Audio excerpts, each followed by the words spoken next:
rooms and you made us laugh, and so we captured you in a photograph. And when the stars came out, your mother.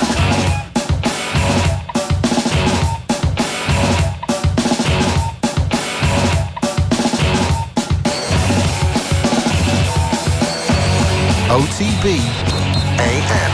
This is OTB Sports Radio. Yeah, what a weekend. We're here all the way until 9:30 to try and sift through the wreckage of a tumultuous evening in Croke Park, and we're all looking forward to it happening again in 2 weeks' time on Saturday evening, the 14th of September. Saturday night under lights, that's how All-Ireland final should be played. Anthony Moyles, how are you? Morning, Ger. Tommy, how are you? Ger, Anthony, what's the crack? Well, that was good, wasn't it? Yeah. That was about as good as it could get. That was exciting. Yeah, it was absolutely savage, I have to say. It was unbelievable. Right from the get-go, you know, there was a great atmosphere in there. The pitch had this kind of funky, kind of tartan, kind of print kind of look on it. And, you know, everyone was like, oh, okay.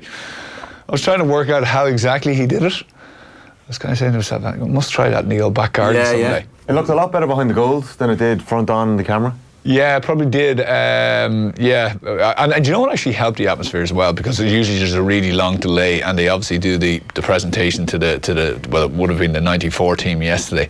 But because the minor went into the extra time, it was all kind of quick. The Cork miners were going around. I felt sorry for them because they were celebrating, doing their lap of honour, and they were literally like Cluxton was getting shots fired at him, and there was Cork lads like running through, and he was like this, you know, kind of having to wait for them, and was it? You know, and then so they were literally going around the outside of the of the warm-ups, and the warm-ups were absolutely identical. Were they? Oh, it was so strange. Right. I mentioned it to Phil. Phil was sitting beside me, and I said, so I was watching, because obviously I wanted to kind of see if they do anything different and you might use, but it was pretty much exactly the same. There was the bit of kicking, then there was a kind of a shooting drill, then it was nearly synchronized. Like both teams actually broke and went into their separate things, which were practically identical at the same time. I remember watching Kerry and Dublin a few years ago in Leinster, and I thought the Kerry selectors were actually looking at the Dublin warm-up going, there's something we can take from this, because there was some difference. There's such a difference in it. Well, this was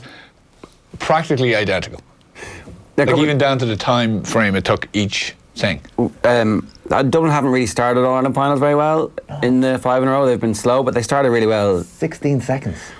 Up and running, everybody looks sharp, everybody looks confident, and they get 5 points up and the sending off happens. But a lot of stuff has already happened that leads to the sending off to get to a point where you're wondering, I'm not really sure about this Dublin team today. I don't think that they're as imperious as we've been led to believe. And why the hell didn't he move Johnny Cooper off the dangerous threat that David Clifford had been posing him?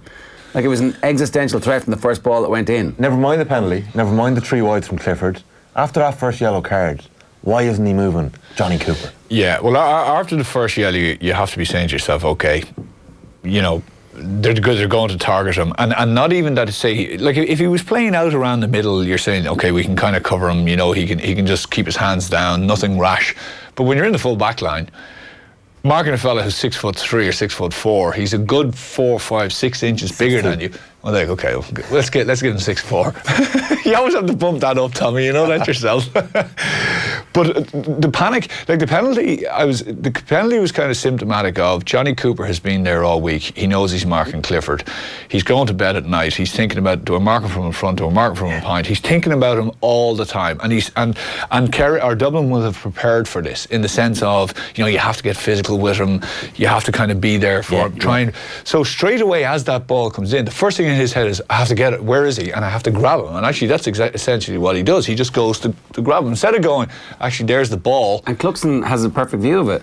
Yeah. Cluxton is going to come and is going to punch that away, or it's going to be fine. Do you know what else is a perfect view? David Goff, there's a shot from behind Goff's shoulder of the penalty, and it's the most obvious penalty in the world. Not a doubt. Like, it was nailed on. Perfectly weighted ball by Gainey, and as the ball is in the air, Cooper is like this, dragging him back. He just lost it for that moment, because, you know, if he, like, put it this way, if he was, and no disrespect to, but if it was another full forward, right, that was, you know, not Brand. this man. Not a superstar. Yeah, he would have kind of went, Actually, I'll just, like, even if he catches it, I'll catch him, I'll get him when he comes down. Yeah. But I'm going to go for the ball here or whatever it is. But he just panicked. And that was, it was building up to that moment because there was a fair bit going on off the ball between the two of them.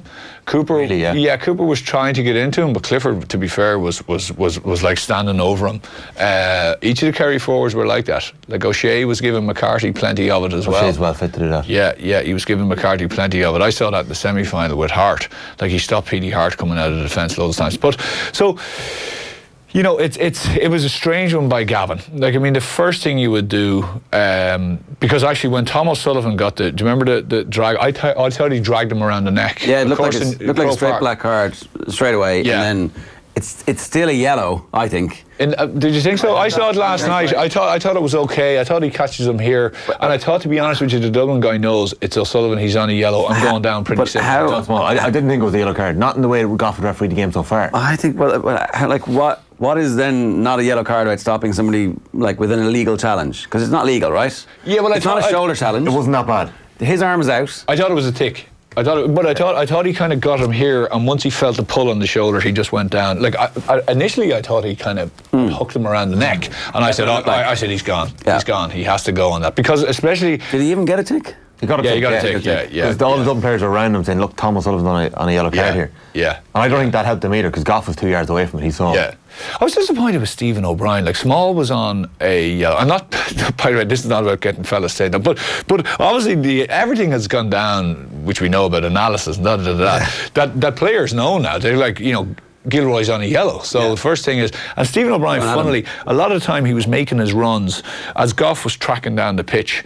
O'Brien would come across Goff's eye line with Small. And so the time he actually got booked, he literally ran in front of Goff. The ball was over on the Cusack stand side. He ran in front of Goff, and then Goff saw it and blew it up and pulled it back and gave Small the yellow. Yeah. But he never really got on. And fair play to Small, and that would have been his third All-Ireland final in a row. Put off. Yeah. So, like, I mean, to be fair to him, he actually marked, because O'Brien was.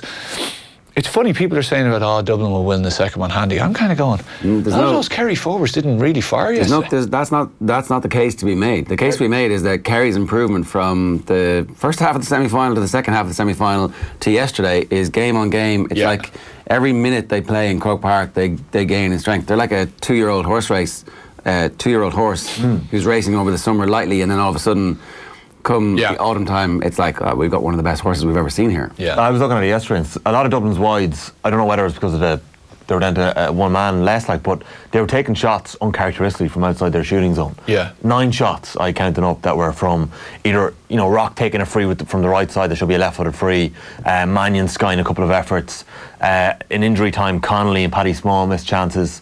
Kerry left 3-6 behind them. You know, Paul Murphy's rocket, he made it himself. Gainey's shot was cleared off the line for goal. Kennelly was probably poor. Clifford left 3 or 4 points behind them. Tommy Walsh had an effort in the first half, or in the second half, he just come on. That was poor. Poor wide. Yeah, you know, like, Sean O'Shea was the only one who really delivered. Like, Paul Gainey didn't even score yesterday. Yeah, which Gainey didn't score. Like, the All-Ireland finals and big games like that would always kind of take a bit of a, you know, it'll take a shape of its own. But when Kerry looked back, I think about maybe 31 minutes in, I remember looking down and they had got 5 from 14 chances. Now, I mean, talk about efficiency levels. They were rattling out about 67, 68%, I think, efficiency level. Like, that's way down. That's way down for them. And it wasn't even like the Clifford chances where Cooper was right on his boot. No. Twice he really snapped, like he got the ball turned and snapped at it really, really quickly. Instead of actually saying to himself, and which he'll learn the next day, to say, listen, you get that ball, you just get that and just go at him. Well, then he did kick a beautiful one from like the far touchline in the second half. In the first half, his first point was like, all right, okay. Yeah, so it was 11. It's not going to be one of those days for him. The one before that was probably the most disappointing, where he actually had got away and he had it on his right foot on the right side, and he just kind of curled it wide on the left side. The score he got in the 49th minute, Jack McCaffrey had just kicked, like that 5-10 minute spell from Jack McCaffrey, and he kicked those points and fisted the other one. Jack McCaffrey had just put them 5 points up. Yeah. Ryan puts the ball out to midfield. Moore makes a huge catch, sends it into Clifford, and Fitzsimons looks like he got him held up. And somehow he manoeuvres a yard, and he puts that over the bar. He actually, I'd say he takes Fitzsimons on 3 times. Yeah. Can't get around I was him. kind of going, where's the Dublin cover to get him? I'd say they thought, no, he's going to just lay this at me. Because everyone else thought, okay, he's done it at least 3 times, he's just going to give it. And then he goes, no, and he sticks it onto his left. And I'd say Fitzsimons was like, how do I stop this? I think if you're Fitzsimons, you accept it. Like, so next game out, right? I'm putting Fitzsimons on him from the get-go. Best man, Mark. And I'm saying, keep him to 4 or 5 points, make sure he doesn't create any goal chances, and make sure he doesn't get any goals. And if he gets 4 or 5 points in play, we're going to accept that as a team. We're going to try and not give away the stupid fouls that we gave away that allowed Sean O'Shea to kick points.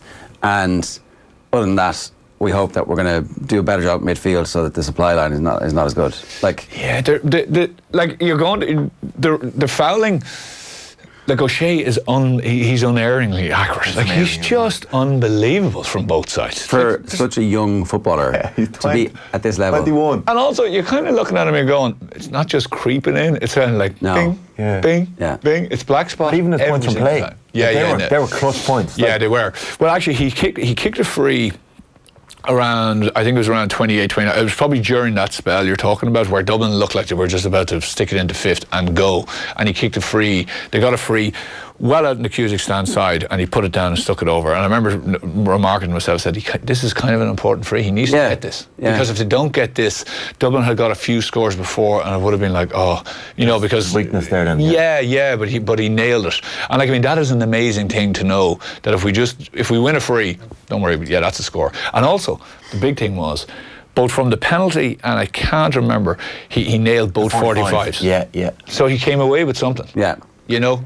It was the penalty and it was Paul Murphy's goal chance. Correct. So Murphy's goal chance comes off the crossbar, Gainey gets it, and he gets blocked out for 45. Exactly. That's 2 scores. That's 2 points instead of 0. Yeah, massive. Look, it's because all the debate obviously will be, Dublin won't play, and that's the typical thing that'll be thrown back out there. When have they played really well in the Northern final over the last while? The replay in 2016. They played well that day, did they? Yeah, I suppose that's Holmes Kennelly. Yeah, Holmes Kennelly. Well, no, I suppose there was only a point now, wasn't there? Is there not? Do they not win? Tyrone after 15 that's minutes. not Holmes and Kennelly. That's Rochford's first year, isn't it? 16. Yeah. Right, the Holmes Kennelly was a replay semi-final, wasn't it? Yeah. Well, put it this way, like if you're looking at the bench, okay, and impact from the bench, so Merchant was brought on yesterday. So you're looking from let's look from a defensive point of view. Exactly, because they were in defensive crisis yesterday. It's fair to say that Clifford and O'Shea had them in defensive crisis. They looked to the bench, and what did they see? And then Tommy Walsh comes on, and there's no one to deal with him. There's nobody to deal with Tommy Walsh. No, well, they put McCarthy straight back in on him. But McCarthy, I'd say, was saying to me, seriously? After handling O'Shea for the first 40 odd minutes, and now I have to go in on this lad? Yeah. And what happens is, of course, you're moving, you're trying to put out fires in and those fires weren't really flaming yesterday. Like, what happens if those fires really start? Like, the one thing the Kerry guys actually, yesterday, they didn't play as a unit, they didn't flick the ball around much themselves as a forward unit. You know the way usually they're looking and they're pinging passes and they're moving that. They did it well enough, but not to the level they usually can. It will improve. It will improve. I think he looks at the bench and he's Keane O'Sullivan, he had Philly McMahon, and I think he had Daly and he had Merchant. Yeah. Daly came back into the panel yesterday after probably, I think, a long time. I don't think he's been in that 26 for a while. And I'd say he kind of goes himself, okay, first of all, I need speed. So who's standing up there really? Yeah. The only one is Merchant. But what I gain in speed, I lose in height and physicality. Yeah. So you can put Merchant on Stephen O'Brien the next day. I think he's played himself into the team.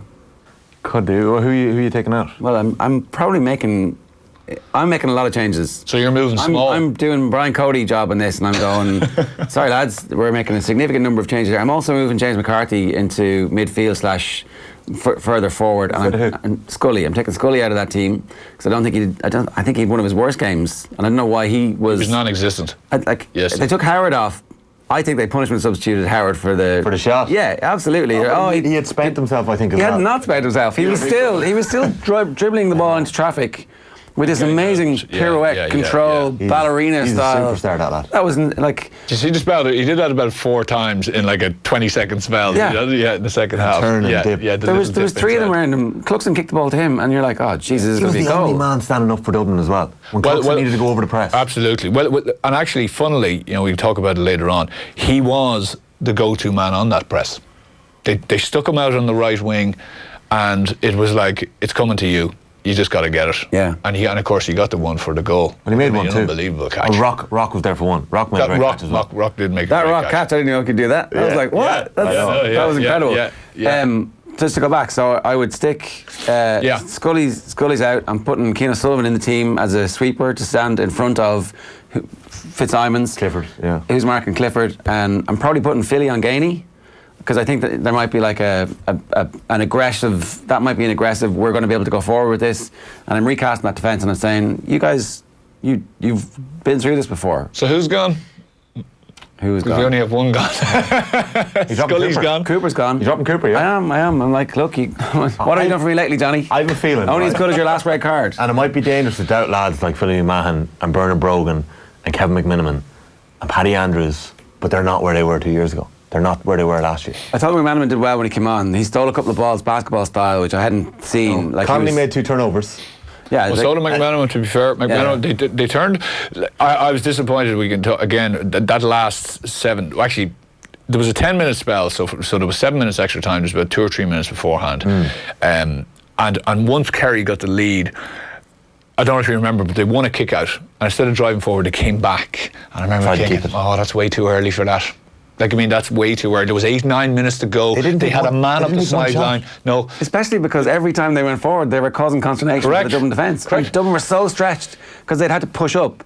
They were like, they'd left nothing back. Everybody was man on man. Well, Kerry actually had an extra man. So at one stage, I remember, I think it was just before the one where Moran gets caught in possession, and I took a look up the field, and Gainey there was 3 Dublin defenders and 4 Kerry forwards. And I was going, just kick it forward, kick it forward, get it up into space. David Minimum tracking him, and Davy Byrne. Correct. And actually disappointing from the Kerry substitutions, especially the ones that came out around the middle, that they didn't recognise. Like Lynn, and we got to break this line, because it literally was. Yeah. When you looked at it, there was a massive press at around midfield, and there was a load of bodies between midfield and say the 45. And nothing back. Yeah. Nothing behind it. And Spillane, the sub, who should have been starting. Killian. Yeah. He was brilliant. But he needs something off the bench. But every time, irrespective of whether or not the decision, like, get in the ball. I know. He's got such pace at that stage. And everybody's absolutely exhausted. Who for that Tommy? Yeah, no, he took his goal, and actually he showed his intent right from the first ball, if you remember, because he goes now he ended up taking McCaffrey and someone else on. He got turned over at the end line, but it still showed. You know what? I want to do this. I'm actually here. I'm not just here to kind of flute around. You do need that. Like I did understand. Absolutely. There was a lot of talk about Tommy Wells starting for the game, and when they're in the walk around the parade, I was like, you know what?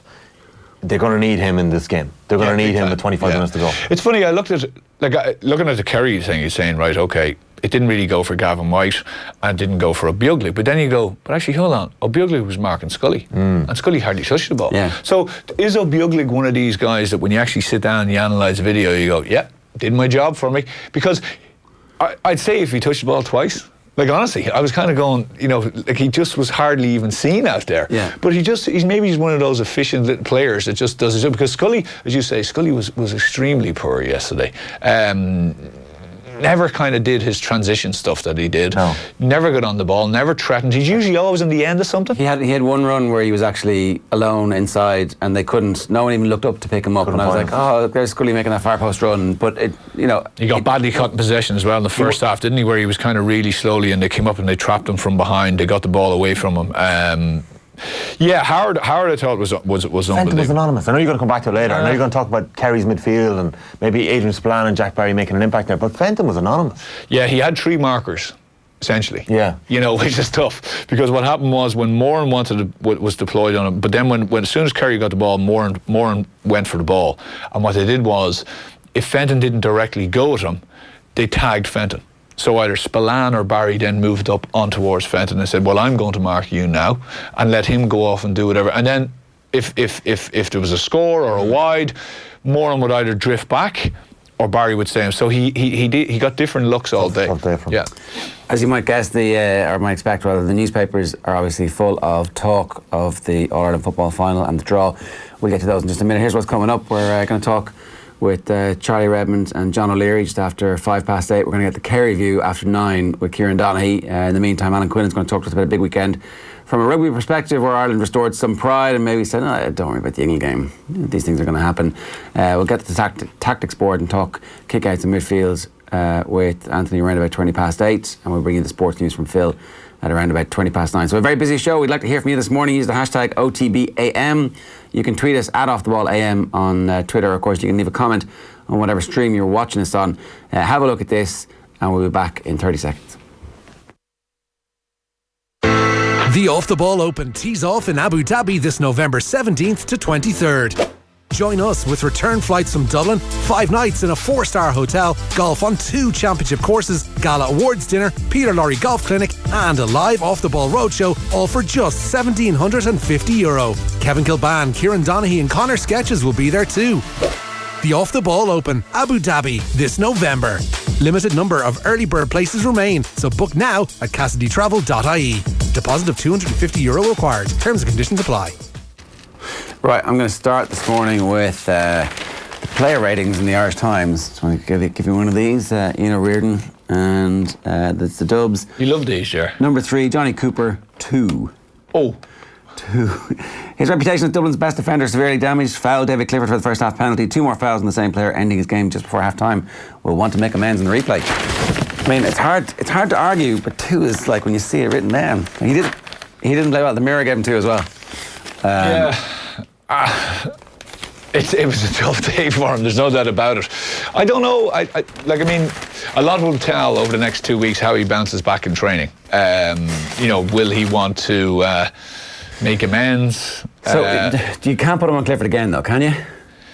No, you can't put him on Clifford again. I don't think so. Because I just think it's a matchup that I think it is better suited to either McCarthy or Fitzsimons. So you just even from the matchup, you're kind of saying to yourself no. And then I think psychologically, then there is something in his head. Cooper plays the game on the edge. He is that type of player, and he also likes to get away from you and run up the field. Set things up. Yeah. So I think as a man marking job as the last line of defence, that's where Kerry want him. So no, if he plays, I don't think he goes on him. That's the great picture of the save from Cluxton. Cluxton was definitely in the shout of being man of the match as well. I'm not sure their kick-out strategy worked either, but there were a couple of times where he did manage to kick it over the press, and it was just sensational. It was like there's a couple of inches that you need to make it the best kick out of all time versus suddenly you're in trouble. In big trouble. It's amazing the way he does it. Not only for the goal, McCaffrey's goal, but he did one prior to that where literally it was just going over the fingertips of the Kerry guys and just into the lap of I can't remember which Dublin player, and you're kind of saying, Jesus, he just gets it out. It's even the speed that not only gets out the ball, but he just takes 2 steps back. And he gets such distance with the 2 steps. But his save as well from Murphy was a fantastic save. He touched that, got it onto the crossbar. Yeah. It's to the back page of the Star this morning. They're talking about Brolly. Draw deal. Sunday game row sees Joe Brolly claim referee was influenced by the propaganda. Joe Brolly reckons Kerry's pre-All-Ireland final propaganda war paid dividends. Where are the quotes here? This is a scandal. It's not a penalty in a million years. The penalty was never a penalty. The referee must have been clearly influenced by the propaganda that was coming from Kerry. I mean, I'm so surprised because David is so clear-minded. He said he thought it was a free out, the second yellow. That actually... No, it's definitely not a free out. Johnny Cooper was being fouled by David Clifford. That bit where Clifford's arm was obviously being grasped by Johnny Cooper. Clifford was doing that on purpose. He was pushing his hand into his arm into his hand, saying, "I have you now." No, unless you saw something that happened about 10 seconds prior to it, maybe where Clifford pulled him back. But the thing about it is we all know, as a defender, the forward pulls you back. And then you grab him, and the referee turns and sees you doing it, and you get the yellow, and you're kind of saying, "Well, he pulled me first." It's well, that's what I didn't see. So, I don't know what he's seeing there. For me, it was a situation where he was under massive pressure. Cooper, he was fouling their marquee man. There was a lot of space in front of him, especially for the penalty, and he needed a bailout plan. He needed someone to get him out of there. Yeah. Gavin should have seen this and said, listen, he's under pressure for 10 minutes. We've got to move him. Now, they kind of put Fitzsimons on for literally 30 seconds and then he moved back off. They had to say, listen, get him out of there, put him out to 6, put McCarthy back in for a while. And we'll even share the yellow cards around if you want. Exactly, yeah. Like, let's not do this. Let everybody have a go. Yeah. Like, and that would have been. It's funny that it's mad they didn't do that. It is kind of unusual that this high-powered, greatest managerial team of all time didn't do that. They chose not to. Well, it's quite obvious from where we were. You know, when you have that bird's eye view, and obviously up in the press box there, you're up on the sixth floor, whatever it is, you can really see it well. And they were isolating him on a number of times. Now they have to have eyes in the stand, and you have to say, listen, you got to get him out of here, because he looked flustered. Yeah, Cooper. He looked like a fella who was saying to himself, I don't really know how to play this guy. And as I said to you, when you're thinking of this all week, it's building up, it's tension in you, it's apprehension, and you're kind of saying, you know, and the penalty was a pure case of that. It was just a grab. You know, it wasn't I'm in a calm situation here, I can control this. And it happens. I remember in 07 against Kerry, same thing happening, where I gave a penalty away against Gooch because, you know, the ball came in, it bounced off my chest, and as I went to front, I went for it, and I kind of tangled his leg, you know. Now I pulled him, but it was a slight pull, but it was enough of, I have to stop him. Yeah. You know, instead of actually saying, I could get across to this. Yeah. So there's just that build-up. You're thinking about Slight it all pull, week. but, you know. Yeah, but it's enough. The referee sees it and they go, sorry, gone. Yeah, no so, choice. like, I mean, I think for him... Didn't Gooch dive, though? Wasn't that your abiding memory of that? Yeah, Isn't that what happened? well, listen, we won't go there yet. I'm sure Kerry people are sore enough this morning. But I think, does he play the next day? I think he has to play the next day, Ger. Honestly, I think Cooper has to play. I don't think they've enough support in the back line. Because the lads don't have pace. Skinner Sullivan doesn't have enough pace to play in that game because... Like, you're saying that O'Sullivan is going to go as the sweeper. If I'm Kerry, I'm saying I'm putting someone up on O'Sullivan. I'm not going to let him be a sweeper. Well, it's funny. Why didn't they push an extra man forward at the start of the second half and just try and blitz Dublin at that point? I don't know. They missed that. Yeah. By the way... Of intent, because what happens is Dublin have to drop somebody back then, and suddenly you've got six forwards, and you also already have an extra... Yeah, I never agreed. They had Murphy. Murphy seemed to be the extra man for a lot of it, and he was getting caught in between this, 45-metre line to 21-metre line, being the extra man, but not actually being anything. Two balls went down to Mannion, and he was there in the central position trying to get across, and Mannion had the shots away before he even got there. I completely agree with you. I can't, like, a team that plays, unless you're 7 or 8 points up and you want to put an extra man in there, fine. But if you're in chasing the game and you're in the mix, you have to squeeze up, put a man right up there and actually say, well, we're going to play with 7 forwards here. Yeah. I mean, I know the whole point is to try and create space and leave space for your forwards to run into, but like... Which you can still create it when you've men up there. Exactly, and it's just a statement of intent, and it suddenly makes Dublin make changes. Yeah. It makes you be the aggressor as opposed to, well, we're just going to... Well, the thing about the extra man always is that the team who lose it dictate. So what essentially is, people think, oh, you have the power now because you have the extra man, when it's actually the opposition have it. And essentially Dublin grasped that power, and Kerry let them have it, because Kerry said, okay, well, you dictate who it is and we'll try and manoeuvre around that, which they didn't do very well at all. You feel like if Kerry had been in front for a little bit longer, if they'd just been able to deal with the whole notion of what was happening, if they'd given themselves a lead by the 50th minute as opposed to the 67th minute, then they would have had a few minutes to work out, okay, hang on a second now, let's just everybody calm down, and they wouldn't have tried to play keep ball for the 9 minutes. Well, yeah, possibly, but I'm just, as much as we say about Gavin, I think the Kerry management team had the whole of half time to work out that extra man. It wasn't like it happened in the 45th minute. Yeah.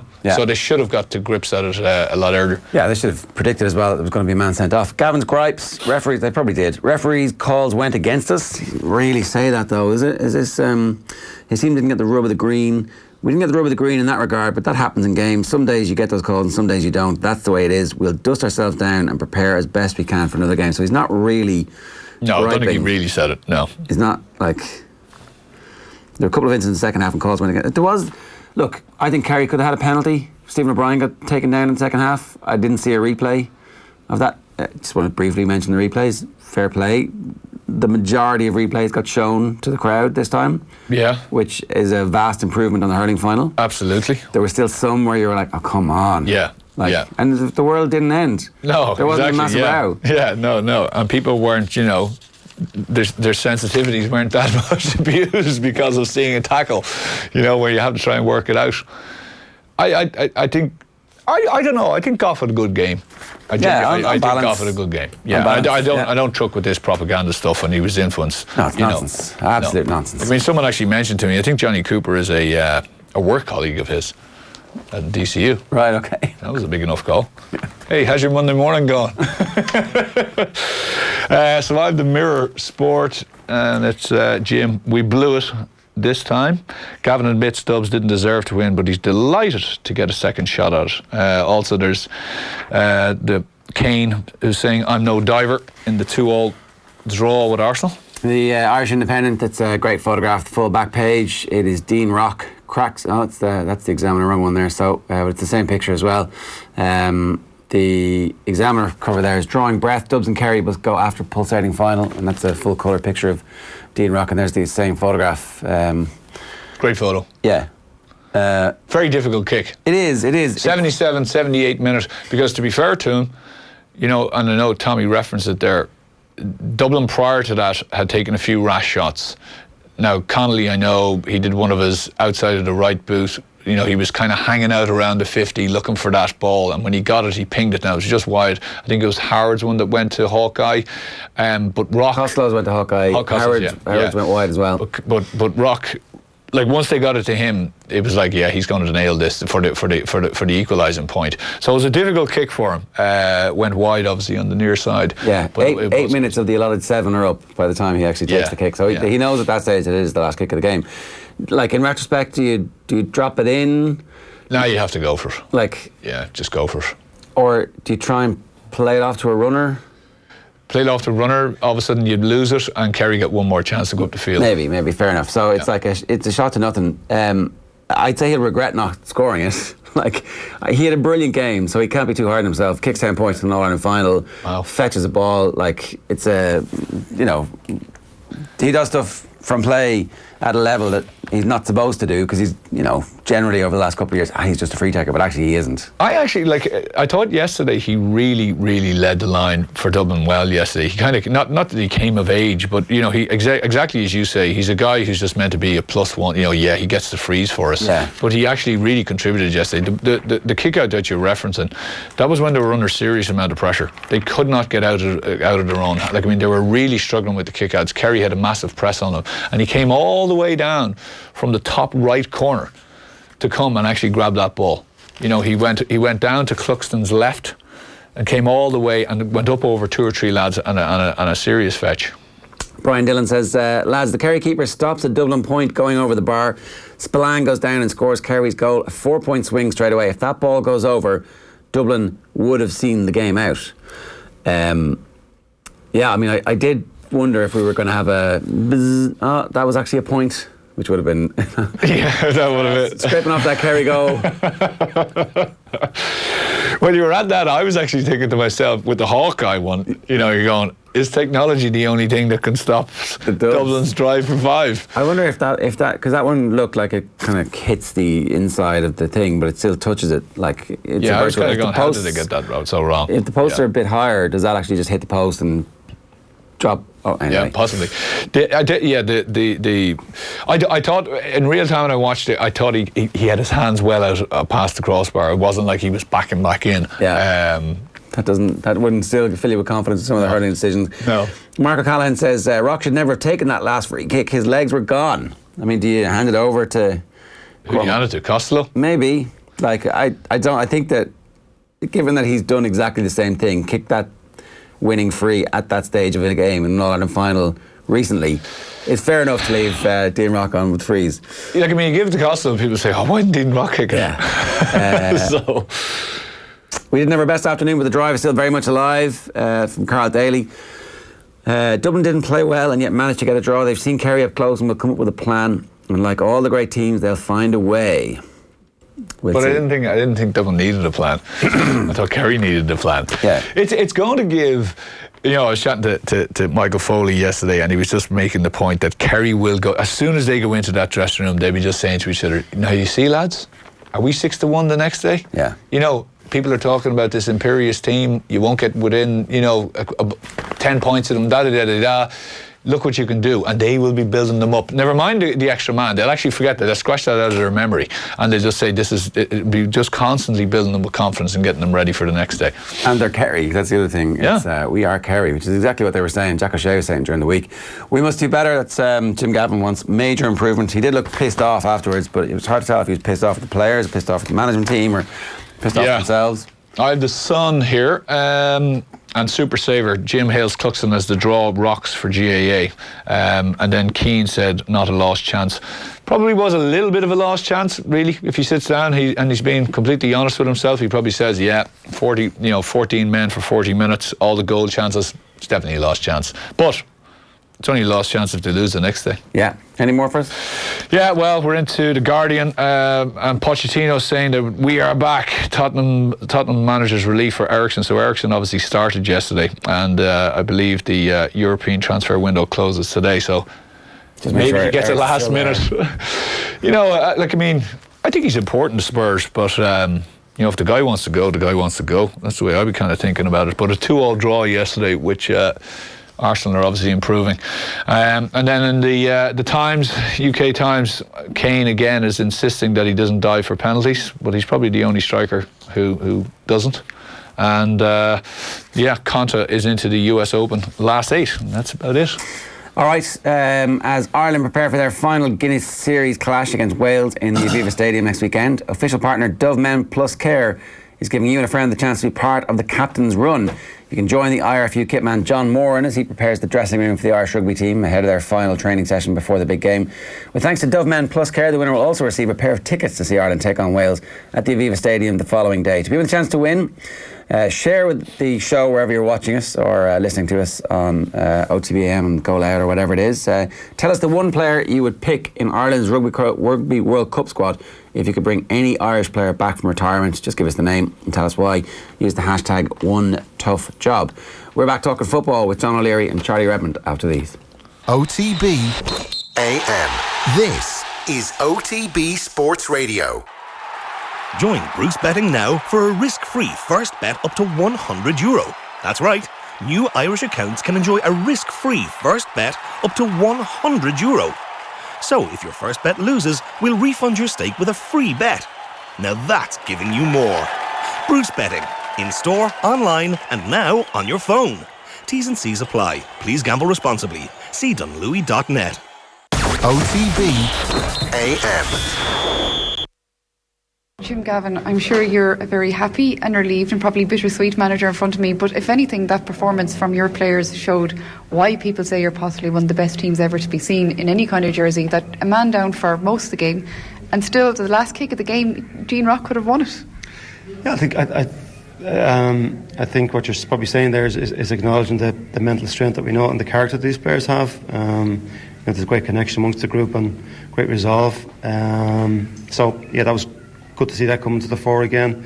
But I think on the football side of it, the performance, they won't be happy with the standards they set themselves, and that's why we didn't get the result. No matter how many players we had on the pitch, so something for them to go and reflect on now, learn what they can from it, and prepare again.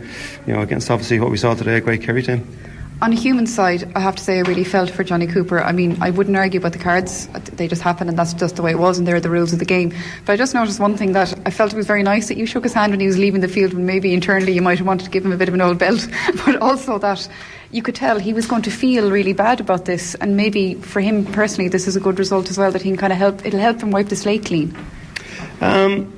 Listen, Johnny will always do his best, and that needs to be acknowledged when a player is on the field of play and commits so much for his team and his county. We didn't get the rub of the green with some calls today. That's just the way the game goes. We've got one of the top officials in the game refereeing it, so you can have no complaints there. We just dust ourselves down now and move on to hopefully prepare as best we can for 13 days' time.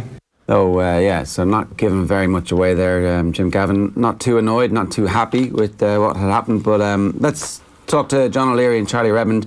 Good morning to you both. Charlie, I might start with you. What's your take? Is this one where Dublin have got out of jail? Or is this one where Kerry are going to feel that they left it behind them? What's your initial reaction now?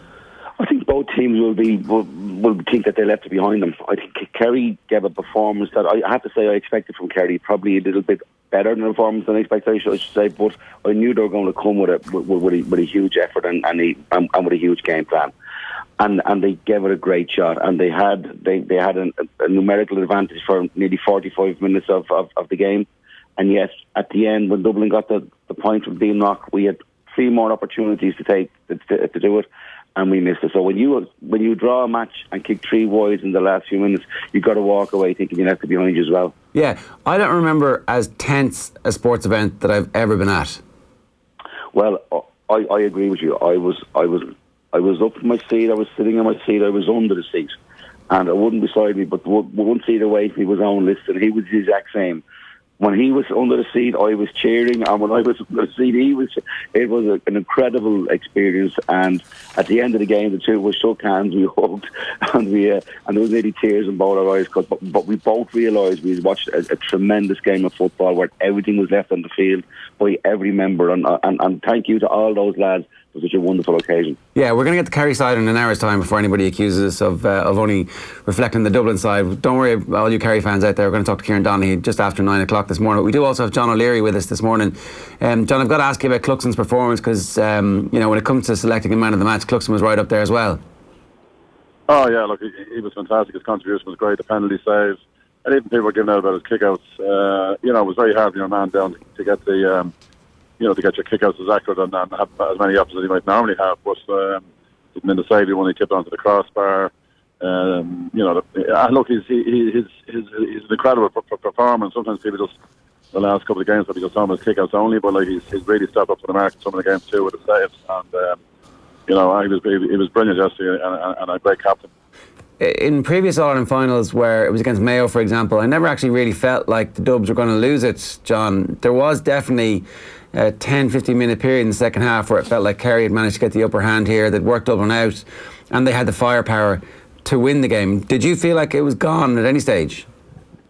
Yeah, I felt it was definitely like, you could feel it was slipping away. I was looking ahead, we're 4 points up. Every time we score a point, that's another extra one they have to get back. But then they got the goal and they had the momentum.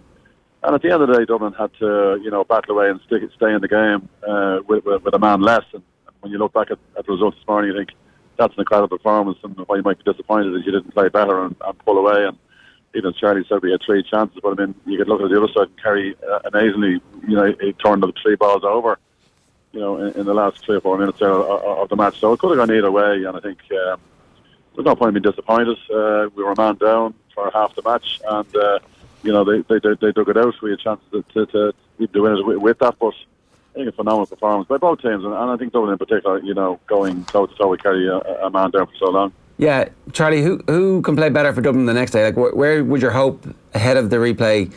Just now, having watched the game yesterday and probably haven't done any significant analysis on it yet, but your gut instinct, who needs to play better for this team? Well, I think if you look at it, I think Cluxton, obviously McCaffrey, Howard and Rock were our 4 best players yesterday. I think when you look around the park, you can look at everybody else and say, well, I can do a lot better. Yeah, Fenton was probably had one of his quietest games, but that's because his standards are so high, and Paul Mannion likewise. So yes, I think John just alluded to it there, that we've come out of this game, we haven't played well. We didn't play well in a number of positions. We were a man down for 45 minutes, and we still showed an incredible resolve to get a draw over this at the end, albeit when we nearly snatched it from them. So I think we can be relieved and we can be happy, where Kerry can just be happy, because I think Kerry probably will walk away from this thinking they left it behind them. But listen, Kerry are going to come again, and they're going to come in on Saturday week with another big game plan, with another big performance, and we knew they were going to come with a big game plan. We've seen them now what they're like on the big day. We've seen how good they are, and we should be forewarned now. And I'm sure Jim and his backroom team are today going to meet up and look at the game, identify their flaws, and work on where they can make it better for the next day. We were talking earlier on about the strength of the bench and how they don't really have that many defenders on the bench who actually match up that well against the Kerry lads. Is there room for Philly in this team? Is there room for Cian O'Sullivan in this team? What do you think, John? Yeah, possibly. You can look at individuals and say, well, could someone else play better? I mean, you look at Philly and O'Sullivan, like their experience would count for a lot. Maybe closing out. I thought yesterday I felt the subs came on a bit late. I just felt, there was sort of only 5-6 minutes left when we really sort of started to empty the bench, and maybe with third legs I thought Jim might have brought on some of those guys a bit earlier. But defensively, again, a couple of holes here and there. But they did play really well. Again, you can't forget we're a man down, so defending gets a lot harder. You have to cover a lot more space all around the pitch. But perhaps, but I wouldn't be doing too much drastic surgery. I think coming into a replay, it's or drawing a match, it's all about the momentum coming out of it. I remember Charlie 83, we drew at Cork, and the Ireland semi-final. We were really, really disappointed, but the management quickly turned around and we had closed that game out and finished the better team and got the draw in the last minute, and felt that we had all the momentum. So it's how you use the momentum of the replay will matter at the end of the day, I think. Yeah, maybe some changes to the 26. Is there a chance now for Bernard Brogan to perhaps win a place back in the squad? Yeah, perhaps. Yeah, I mean, you look for who could have a couple of more scores again. That's what I thought. Dermot Connolly being on was great, but could have brought him on a bit earlier. You don't get too emotional now and go back to the past. These guys have played well and got us where we are, and again played really well yesterday. To hang in there. So I wouldn't be going too. I wouldn't be becoming too emotional yet. Yeah. Okay. Charlie, all in all, it sounds like after the heart palpitations subsided, you're pretty happy to still be alive in this championship. That's the main thing.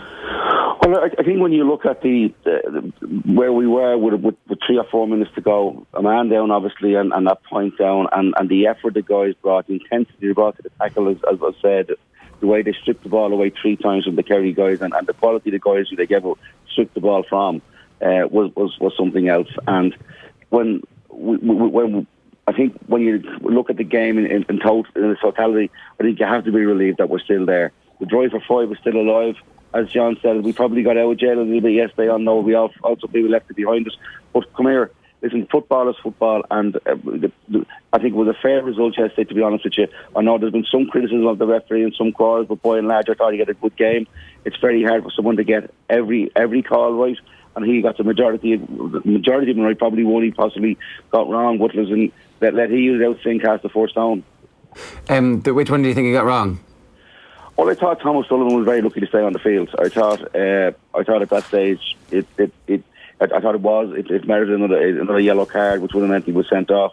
I think that was the big call he got, and the one he got wrong. But listen, come here, he was closer to the situation than I was, but everyone around thought it was around me, and the other stand thought it was another yellow card. Yeah, it certainly felt like one on the ground. Again, didn't have the benefit of replays at the time. The red card was fair enough, though. Yeah, well, I think both of them were the soft yellow. But once he got the soft yellow the first time, it was going to come. Johnny got booked and John Small got booked at the same time, and it was nearly odds on that one of them was going to make a bad tackle by the end of the game and see red. Unfortunately, it came very, very quickly, and it came probably the wrong time for Dublin just before half time, because it allowed Kerry to readjust more fully in the dressing room, given the time and space they needed to coordinate themselves and choreograph what they wanted to do for the second half. But listen, we can have no complaints. I felt like I was playing yesterday. There was a missed penalty and somebody sent out. I thought I was talking about me again. Good stuff, lads. Thanks a million for joining us this morning, and enjoy the 2 weeks extra build up that we're getting this year. Cheers, lads. Thanks. Cheers. It's John O'Leary and Charlie Redmond giving us some thoughts there. Charlie's certainly the most qualified man in the country to talk about an All-Ireland final where there's been a man sent off at a missed penalty. Absolutely. Yeah, but it's interesting. It's funny. Obviously, you're 24 hours after the event. I didn't hear too many people last week giving Kerry out of Kerry. We're doing their usual. We're still Kerry, and there was a bit of that, right? We'll turn up and we'll get up there and everything else. But I think everyone was saying, Dublin, they stay in the process. They have the players. I think there's question marks. There are question marks now. There's a lot of question marks thrown up. Yeah. If you're the Kerry management team, you're now saying to yourself, okay. And this was the big thing, and this is why even as I got closer to the game yesterday, I was saying 5-1, 6-1. This is a great bet, because it wasn't like Kerry had an unbelievable defence and had an okay forward line. They have a really, really good forward line and a pretty good defence. And funnily, the forward line didn't really fire for them yesterday. Now, if that forward line really fires, really gets going, Like O'Brien probably had one of his quietest games in a while. Geeney didn't score from play. Yeah, so they could actually put up a 220 score if they want, or not if they want, but like they will feel like that performance should have resulted in 2 goals and 20 points. Yeah, I think they scored 116. Yeah, and I think they had about 50% efficiency, which is low for them. 60 something percent, gets them up to kind of 20. They got 116, 17 scores. You really have to probably be up around the 20, 21 mark to really get it. Now, can Dublin? But I think Kerry, the matchups that Kerry had, they had good matchups in the Dublin defence yesterday. They really did. Like, no one has mentioned Kieran Donaghy. So I think very quiet. Was he? Because I think that Kilkenny. I saw somebody saying Con was quiet. It was Tommy. I didn't think Con was quiet at all. I thought he gets fouled for a bunch of frees, so the scores don't go for him. I think O'Callaghan was. I thought he was a threat. He was a threat, every especially time. The high ball they put in when he held off. I think Thomas Sullivan, but could have been a penalty as well. Could have been a penalty, but the Kilkenny was being picked up by Crowley, and actually, to be fair, Crowley did one of his best jobs. He just stuck to him. He just went everywhere with him. So the way he likes to swing across that arc, and he likes to just get on the. He couldn't really get on the ball. He couldn't actually find. So the pressure was obviously so intense on the ball carrier. So because they were matching up 1-on-1. That you haven't got time to go. Oh, where's Kieran? Oh, there he is, and I'll just slip in the pass. So there was lads tackling you. You're kind of so he was never obviously open. I do wonder how much that has to do with the extra man. That like if there's somebody else in the first, like to be honest, even before he went off, he wasn't massively involved in it. He was okay, but he wasn't. I want to see that again because I felt like he was influencing the game. He used to score 3 points a game, right? Mm-hmm. Now those 3 points have come out of his game, but he gets another 10 or 12 possessions. I'd like to see the stats for him because I actually thought that of the players in the second half when they needed to take a little bit of the sting out, he was the one who was doing a bit of the coming around. He did decent. Like look, how good he is. Did he give McCaffrey the pass for the goal? It's a good question. Last one where he kind of loops it up ahead of him. It was a beautifully weighted pass. Like he just knew he was coming. And there was another one for Con in the first half that ends up. I think they get a point off it, where it was almost the same move as the semi-final. It was his pass, and he was kind of waiting. You could see it. Where they do the back door thing. Yeah. Where he comes and spins and pops it over his head. Yeah. But I don't know, the boys, it's funny to listen to, it's kind of like we'll go again. I'd say I still don't, I know there's questions over Bernard, and I think there's obviously a few calls in some of the papers for him to get back in. I think Gavin won't truck with any of that emotional stuff or any kind of compassion or anything like that. He definitely will not. And on the flip side, or the same way, he won't have any compassion for any fella who just didn't match up to the mark.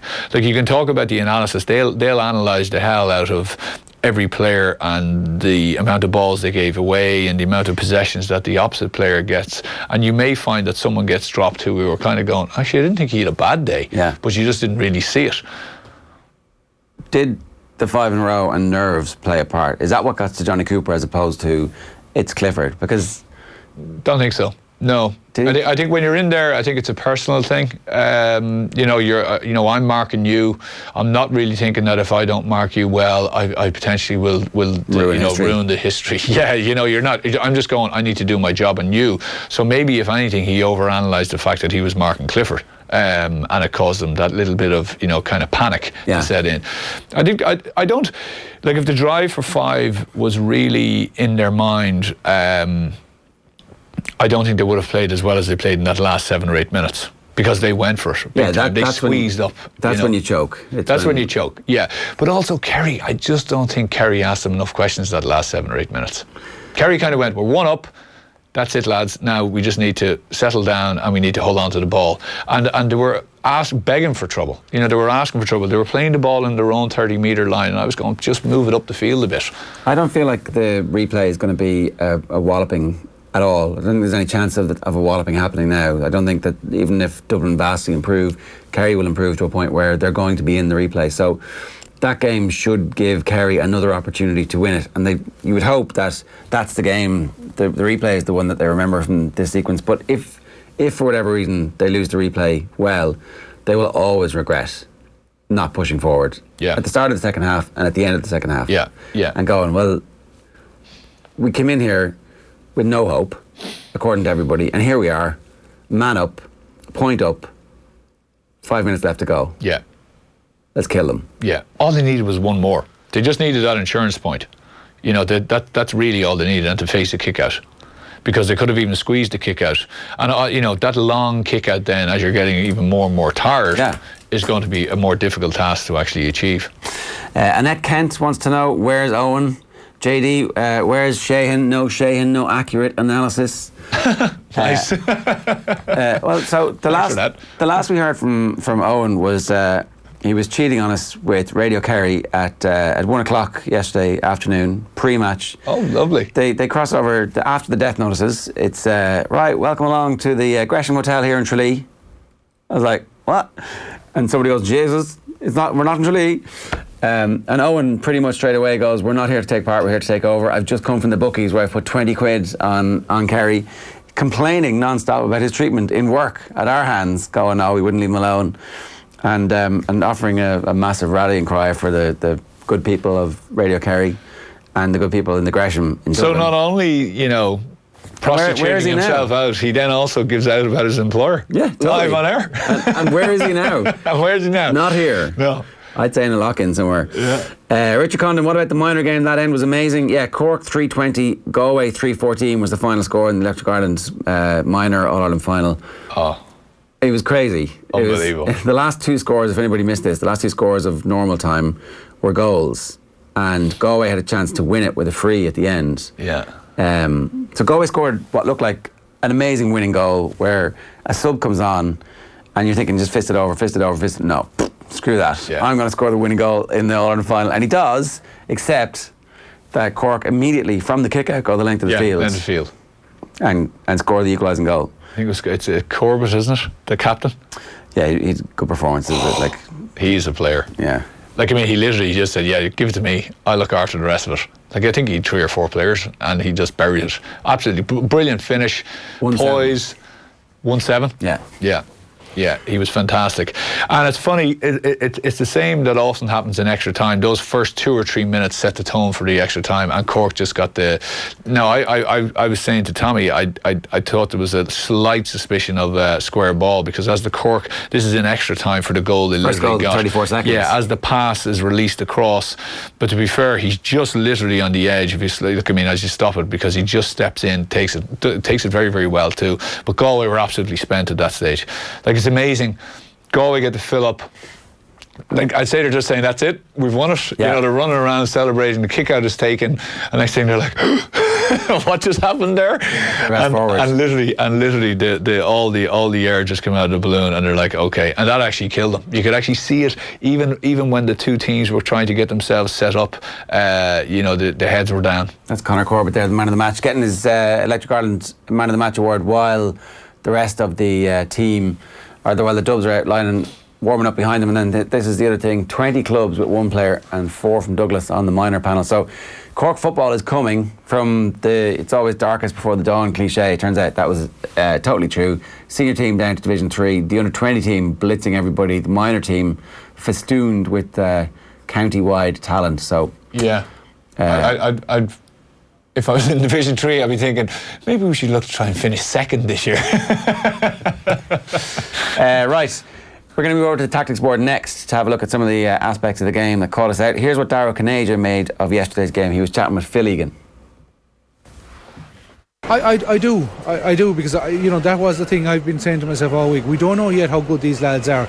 We found out today, you put them in front of 82,500 people in a big occasion in All-Ireland final, they don't wilt. That was the fear today. That was a genuine fear down in Kerry, that maybe Shane Ryan in his first championship season might come under pressure, as we knew he would. And he handled that pressure very well. Sean O'Shea handled the pressure of, setting down 30 seconds, taking a free under difficult circumstances every time. He nailed every one of them. The Jack McCaffrey challenge wasn't met as well. I suppose it was met as well as it could be, because nobody has that kind of ability, that kind of burning pace. He's just a brilliant player. But they'll be, I'm sure his influence will be maybe slightly diminished the next day. They'll surely have some alternative tactic for that. So it's hard to think of negatives from the Kerry viewpoint going forward. The whole trick now is not to be self-satisfied about it, not to be happy with that much, because our graph is still very much on the off. Yeah, so the graph is very much on the up. I'd say Kerry feel that they have a team now that's going to be around for the next decade. Absolutely. It looks like the rivalry that these two are going to have is real. Kerry are worthy rivals for the next half decade at least, and if Cork can add them, then we're never going to see it 5 in a row again. So there was a lot of history. Yeah, Munster's going to be fantastic. Let's talk a little bit about Kerry's setup here. And some of the stuff that they did that actually caused them some concerns. Was there anything that Kerry did that we were kind of a bit surprised about? Not a whole pile. The press that they put, I suppose they really went after Cluxton and they went after the kick out. They observed, obviously, from the Mayo situation, the second half when Dublin really squeezed Mayo. That was the winning of the game. There was that kind of 10-minute period where they went, right, we're going to get, I think they won 6 of the 7 kickouts, and they just blitzed them, so that was it. So, to try and obviously do the exact same to them, they went, okay, we're just going to squeeze right up on you, and we're going to make you either have to go really long, or if you're going to go into pockets of space, we're going to go and get those players. And that's what they did. It's funny, it's a very simple thing, but if you say this is Cluxton kicking out the ball, they essentially just moved everyone basically up the field. They had a kind of a situation where, that's essentially the way the thing was set up. And they nearly had everyone picked up, and they said, okay, where do you want to find your space here? And Cluxton was quite often trying to to go into the pockets of space here. What he actually essentially did at times was this half forward, let's say if it was Scully, would vacate this area, and he would go around the back like this, and essentially he would either double back into it, or this half forward would come over here and try and pick up some kickouts. Now, where they got the most joy was they identified that Gavin White was on this side, smaller player. And Cluxton went long out to his left. And at one stage, Rock actually came, this is one we referenced to, he came all the way from the corner and picked up a big catch here, right over 2 or 3 players. Jack Barry was kind of in this area and he was trying to get across to White. And if you actually see the 2 big catches, Howard is the one that comes across, picks off the kick, and then you have McCaffrey and the guys streaming down the middle. And once you get out past that press, there's nothing there. There's nothing there because this centre forward vacates the area. So he either pulls the 6 with him or the 6 has to stay, and now you have an extra guy here. So you're running down in 3s, and these guys will just clear the space. So essentially, you just create the hole right to the goal. Yeah, that's essentially what there's a behind the goals image on screen that we're looking at there as well. So this is from one of Cluxton's kickouts, and you can see that everybody, this is actually for the goal. So who's the hand pointing to? That's Jack McCaffrey. Yeah. So that's where McCaffrey starts from the kick out for his goal. It's quite a lung busting run. Correct. And so if you trail your eyes up past that, that's essentially where the kick out lands into that cluster of guys there. So McCaffrey, as he's winning it, as Howard wins it, McCaffrey is coming off his shoulder and just never stops the run. And the speed at which he goes, it was essentially 2 hand passes. There was a hand pass from Howard in to Kilkenny, I think, and Kilkenny just pops the hand pass over into McCaffrey's and then bang, goal. Yeah. So it just shows you from one end of the field to the next with 2 hand passes and a kick out. And how important your kick out strategy is, because that's the bit where you can actually create space. Yeah, You're in somewhat of control of the alignment. After that, play breaks down, and there's too much randomness. There's too much randomness, is right. Well, it's always the people that say, control the controllables, and you're talking about that sideline balls, free kicks, and then essentially kickouts are the best place to try to apply pressure. Kerry on the other side, Dublin do this thing where they bring 4 in. So they kind of match you in 4 here. So this is a Kerry kick out now. So this is a Kerry kick out, yeah. So Dublin will say, okay, 1, 2, 3, 4. So they'll say, okay, essentially we're not going to give you the short here. Or if you do, you're going to be under serious pressure to get that ball. Then what they do is, once they bring in that guy, they bring someone in, which was funnily McCaffrey came into this space. So he kind of comes in around the 6. So he's marking that central area. Obviously, his agility helps him. Yeah, it makes sense too, because it means you're not putting him up against the big midfielders. Correct. You have taller men back there, so you may as well not put him in one of those battles. Absolutely. But his speed for breaking ball is going to help. Helps. Kerry had it worked out well, because what often sometimes teams do is, whoever McCaffrey leaves free, you know, he kind of comes into this area as well, or he'll try to come over here. But actually what they did was they put Gavin White essentially kind of in behind the midfield. And what Kerry did was they put 3 or 4 guys very close. They had Jack Barry close, they had David Moran close, and they had Spillane in a little small cluster to create space both left and right. And the funny thing was they weren't actually running into the space. What they were trying to do was to get Gavin White into the space. And essentially then what the Kerry keeper was he was kicking out to Gavin White into the area because McCaffrey was here. Right. And twice they nearly got it. There was one where he drills this lovely low kick out and Gavin White comes in here. Now essentially two Dublin players come in to converge on him, and he should have grabbed it, he didn't, and the same happened the far side. They then also had another kick out which nearly worked, which was there was 2 lines, if you get me. You have your Dublin players essentially like this, and you have 2 lines, Dublin here, and then you've got another line there, and Ryan put the kick out in between the lines. So Spillane came out like this and tried to get it, and if you remember, it went out over the sideline. But it's actually the perfect kick out, because what you're doing is the 2 Dublin players are going, well, is that me or is that you? Who goes for it here? And you put it in between, and they nearly got it. But, like, I mean, Dublin are past masters at it as well. Once the game opened up, they were able to get some, and obviously with the extra man, they were able to get the kickouts away a lot easier. Yeah.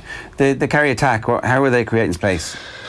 Oh, you had this situation happening where you had White obviously down the field, you had Stephen O'Brien dropping very, very deep, you know, and running from deep.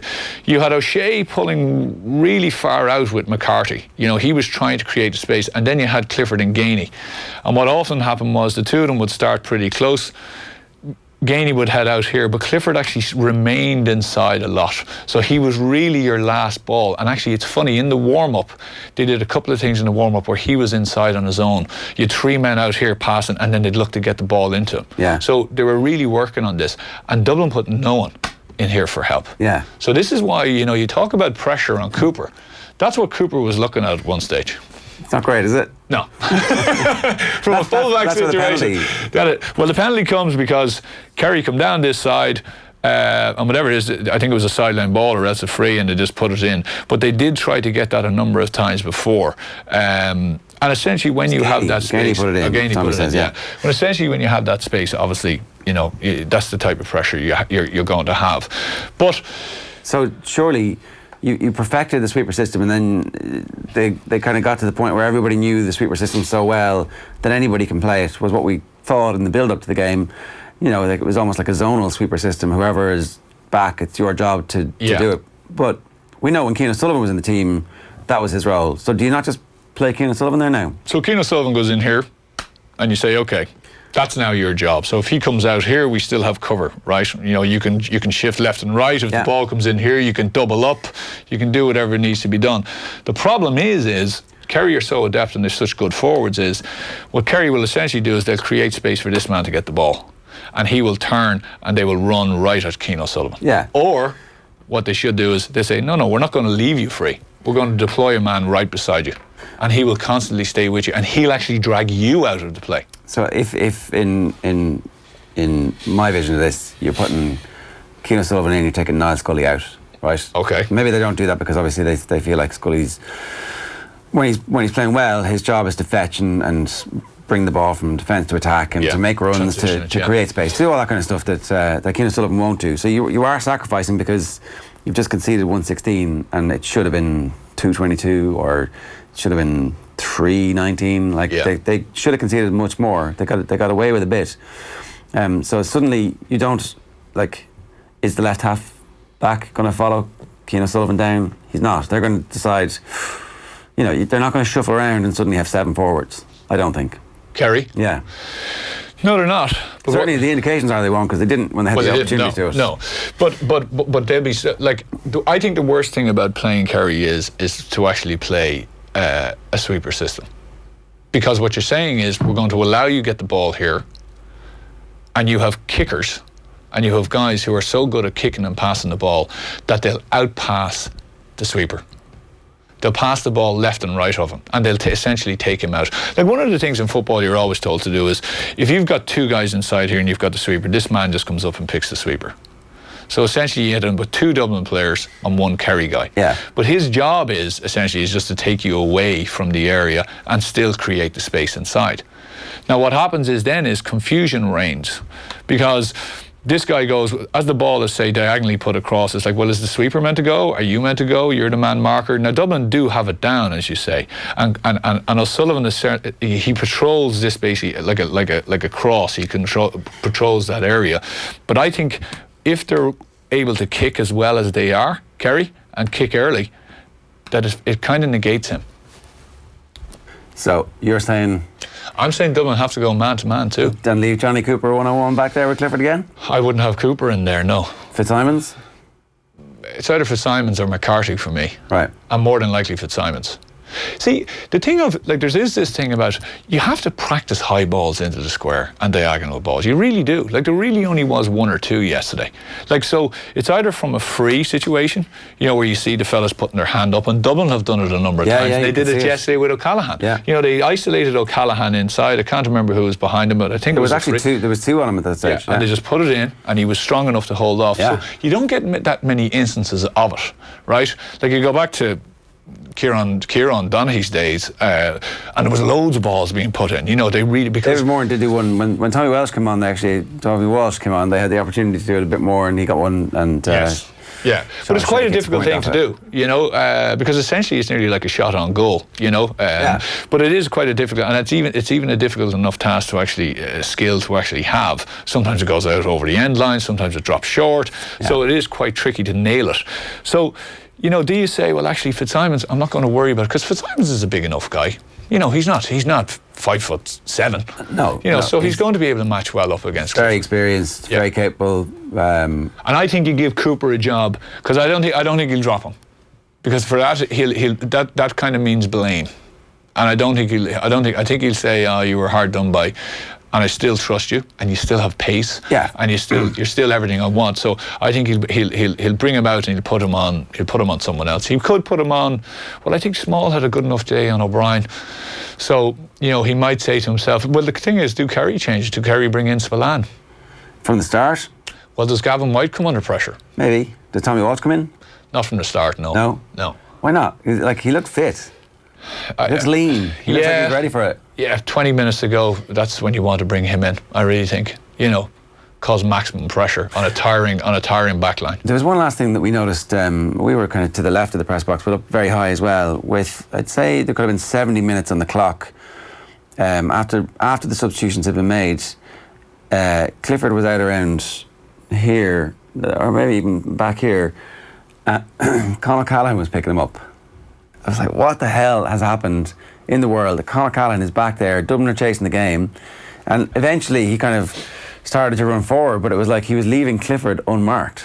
I don't know how it happened. It was like just this kind of weird little minute, and it was but they were stood there side by side. They're like, well, there's the future of Gaelic football, right? Like, right there, right now. Yeah. Just a nice little moment. Yeah. Well, at one stage, I think at the end, but he was picking them up. Like, Cluxton was actually out marking Tommy Walsh at one stage. So Dublin had completely, because, like, to be fair to Dublin, when they put that squeeze on the last 7 or 8 minutes, it was... It's a high wire act. It was like this. Yeah. That's the amount of players. And instead of Kerry just getting it and trying to kick over it to someone, they tried to run through it. Yeah. And they got turned over like 5, 6, 7, whatever, 3 or 4 times. All right. Good stuff. I hope everybody enjoyed our tactics board there this morning. It is 8:42 this Monday morning. We're talking rugby next on OTB AM with Alan Quinlan. Saturday's match against the Welsh saw Joe Schmidt's last chance to see his players in action before submitting his final World Cup squad. He spoke about how hard it has been to pick his final squad. Look, we'll go back and have a look at it, and we'll be more informed about exactly what we did well and what we need to do better. For us, it was great to be able to bank on our set piece. I think our set piece was much improved. We lost the line out, but our scrum was very strong. And our defence as well. I think we probably only had about a third of the ball in the first half. In the game, really. So, and territory-wise, we weren't dominant territory-wise either. And so, in the first half, maybe we slipped off 4 or 5 tackles, but a lot of effective tackles, a lot of guys connecting up and doing a really good job. So from that perspective, there was there were some positives. Joe, is it fair to say that given the depth that you've built, you're going to be leaving some quality players behind? Yeah, I think it's a horrible couple of days. It's probably the worst couple of days that I've had in coaching. This time 4 years ago, and I know how hard these players are working. I know how good they are, and how hard they've worked for a number of years, because this is the pinnacle. This is what they wanted to go after. This is what we talked about last Christmas as being very much a sole focus of the year. And for those players who miss out, it's going to be a real body blow. And I'm incredibly conscious of that. And I sympathise with it, but you can only take 31, and that's the brutality of it, really. Yeah, it is a very brutal day for those people who aren't going to be selected for the Rugby World Cup. We know from books that come out years later that this is life-changing for some players. Some players use it as a kick up the ass to go on and become absolutely amazing. Think of Tommy Bowe and Jamie Heaslip, who both had that experience. And then there are others for whom this was their shot. That was their one chance to make a World Cup squad, and they never get back. Yeah, it's very difficult, and I missed out in '99. It was, I suppose, it's a shock to a player because everybody wants to go here, and it's hard. You're 40 players there now. There's a few already after being cut. And did you know you weren't going to make it, or did you think you were? No, I thought I knew I was on the periphery a little bit. In '03, I was more confident in making it.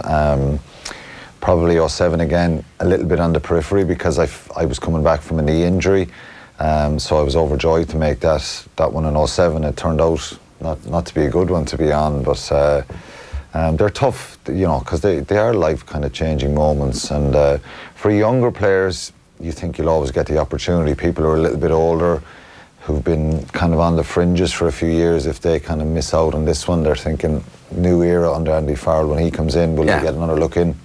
Yeah. So they've made their decision. They've told World Rugby. Have they told them by now? Or are they telling them today? Sometime this morning. Yeah, I think so. And then he's going to tell the players. We believe he's going to tell the players who are not selected. Right. Which is tricky because you think, why don't they just announce it? It's going to be kept internal then? Is it going to stay internal? I think players who don't make it will certainly talk. Even though they'll be warned not to talk to people, it'll be hard to go around with that kind of negative news. You seem a little bit down. What's going on? No, I'm fine. Yeah, it's a tricky one, and I think it's probably to try and keep people on their toes before Saturday and announce it next Sunday or Monday then to the public. What's the reason behind it? Yeah, come on. I don't know. It doesn't make any sense when you talk about it. When you say it like that, like. Yeah, I think it's probably. See, if you're going, this is speculation. Rory O'Connor is saying this, and maybe this is the information he's been given. I don't know. Are the players who are not going to be selected told? Yeah.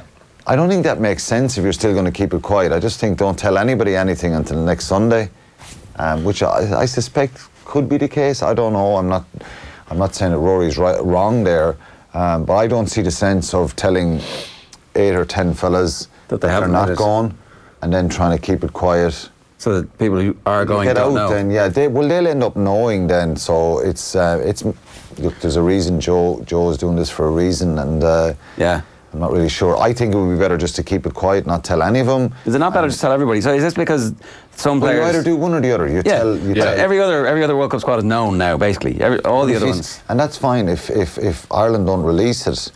If they send it into World Rugby and the players are not told, it won't get out.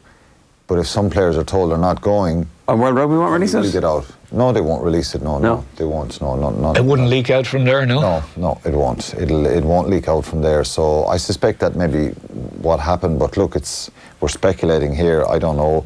The final cut will. Is this all about controlling the narrative again? Is this? So we're talking about this instead of going. Was the performance good enough at the weekend? I'm thinking it's trying to keep people really on their toes for this week again, given where Ireland have come from, and given the fact that there may be an injury or two and there may be a change or two. So if 2 guys got injured on Saturday, you have to bring 2 guys in from the outside, whereas you can make those adjustments without having conversations with people. I don't know. It's it's tough. I always genuinely remember, though, for players, no matter how set in stone your name is, you want to know. You want to know, but it's brilliant to get your name read out. The guys with 80, 100 caps, 90 caps, whatever, their name is read out. It's a brilliant moment for you, and given maybe some of the negativity that's been attached to the side in the last few months, they'll be excited going there. And the performance of the weekend was much more energetic. It was still sloppy in some areas. The thing that pleases me as a former forward is the lineup was good, the scrum was good, and the confrontational style which we need was much better. And I'm sure they were, guys were playing for a ticket on that plane as well. So it was much better. There were two weakened sides, and that's not being disrespectful to any of the players that were on there. But it was much better from Ireland. Jack Carty was man of the match. Was he man of the match, really? Yeah, he did really well, to be fair. He put his hand up, and I think I think it's kind of unfair on Ross Byrne the week before, given that the whole team collapsed in Twickenham, and that your fly half usually is profits on the back of a forward performance, and he didn't get that, so he didn't play well himself. Much better forward performance the weekend. You saw the kind of dominance, getting the penalty try from the scrum. The lineup was good. Given that they didn't dominate possession or territory, but they were very confrontational, and I think they were pretty much warned going out there that no matter who you are, you've got to front up today and be more aggressive. So Jack Carty played well. He got a lot of good front football, and Marmion had a better presentation of ball at the breakdown, so they were really aggressive and physical there. So Tyke Byrne was 6. Tyke Byrne was 6. Didn't really get his hands in around the breakdown. Got close on a few occasions. Wales, to be fair, are good at the breakdown. That was one of their successes for the Grand Slam this year. But was a little bit quieter. He's on the bowl, isn't he? He's thereabouts, yeah. Chris Farrell, Andrew Conway, Will Addison, there's probably 4. Kilcoyne played very well, David Kilcoyne. How did Peter O'Mahony play at 7? Because if they're really thinking about potentially playing him at 7, then one of the 7s is out. Well, they are thinking of playing him as a 7 at the World Cup. And who would that's play why 6? Play. Well, Tyke Byrne could play there, CJ Sander could play there, Jack Conan could play 8, Stander could play 6, Conan could play 6. So it's maybe with a view to looking for that extra little bit of physicality if they play South Africa in a quarter-final, if it happens. So it's, Joe didn't just do it on Saturday because Jordy Murphy was there. He'd probably have been fuming that he didn't get a chance to start as a 7, or Josh van der Fleer didn't get to go there again, or Tommy O'Donnell, who's another 7 who played against Italy. So he's obviously looking at it as an option. How did he play? Maybe reshuffle. He played well, yeah. He played better, a lot better than the week before, but they all played a lot better. They probably didn't have a huge amount of possession to make lots and lots of carries, but they were definitely more efficient with the ball and more aggressive, and he had way more involvements. So if you're thinking about this as trying to time a run, how are we doing? We're trying to time a run to get the team to a point where it's capable of beating Scotland in a couple of weeks, and still be capable of playing their best stuff ever in Irish rugby history in 7.5 weeks against the All Blacks or the Springboks. Well, a lot of the guys who played Saturday will potentially play against Japan and Russia, or maybe even Samoa. It depends what way Joe mixes it up. I think the side that's selected on Saturday will be near full strength. Possibly the team are close to it, that given maybe 1 or 2 exceptions that will start against Scotland. It looks like Johnny Sexton, Robbie Henshaw, Keith Earls will be back and available. Will Healy be back? Because I think Kilcoyne's not sure. Yeah, Kilcoyne played very well. Healy was walking around last week, and hopefully he'll be back, because I think he was probably one of about 2 that played that showed that promise against England. So it'd be good to have him back, and ideally you want to get through Saturday, this Saturday it's a home game, and this is one that you can really build momentum. It's not winning the game again, is more important for Ireland, I think, given that they're trying to build some confidence and momentum. And if they time this right, we won't be thinking about England. If we were to win a quarter-final, potentially. I know it's a long shot now. All our expectations are really dampened. But, if Joe produce... And look, if they do produce a really good World Cup, well, everyone will say, well, Joe got the masterstroke. It was a masterstroke, and it's, you used to know that, Anthony, in sport. It's the same. Everyone's saying Gavin got it wrong yesterday, and naturally, we all kind of look for a narrative or a story in the story, if you like. And I think they need to get a lot better. Their attack needs to get a lot better. Someone like Donaghy was so much better on Saturday. Why?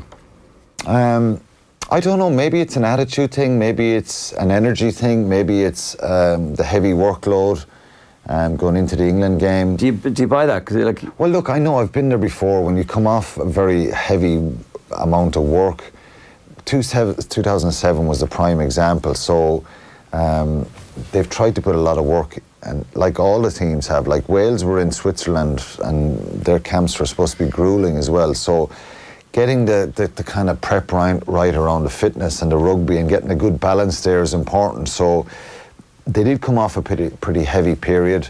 England were probably a week or two ahead as regards their rugby prep. So there was a culmination of things that went wrong, and attitude, and maybe Joe admitted that some of them didn't have their eye on the ball. So someone like Donaghy is an incredibly talented player who can change a game in a moment. You saw the try against England. He was really brilliant the other day, running good lines, a threat to the line, bringing people in around him. But he's a sub, right? He's not in the first team. He's not. It's Henshaw and Ringrose is our first choice, is it? Well, it depends who's selected on Saturday. So I think Aki... Is Ringrose under threat? I don't think he's going to play again this Saturday. For a place in the team, I don't mean the squad, obviously, but...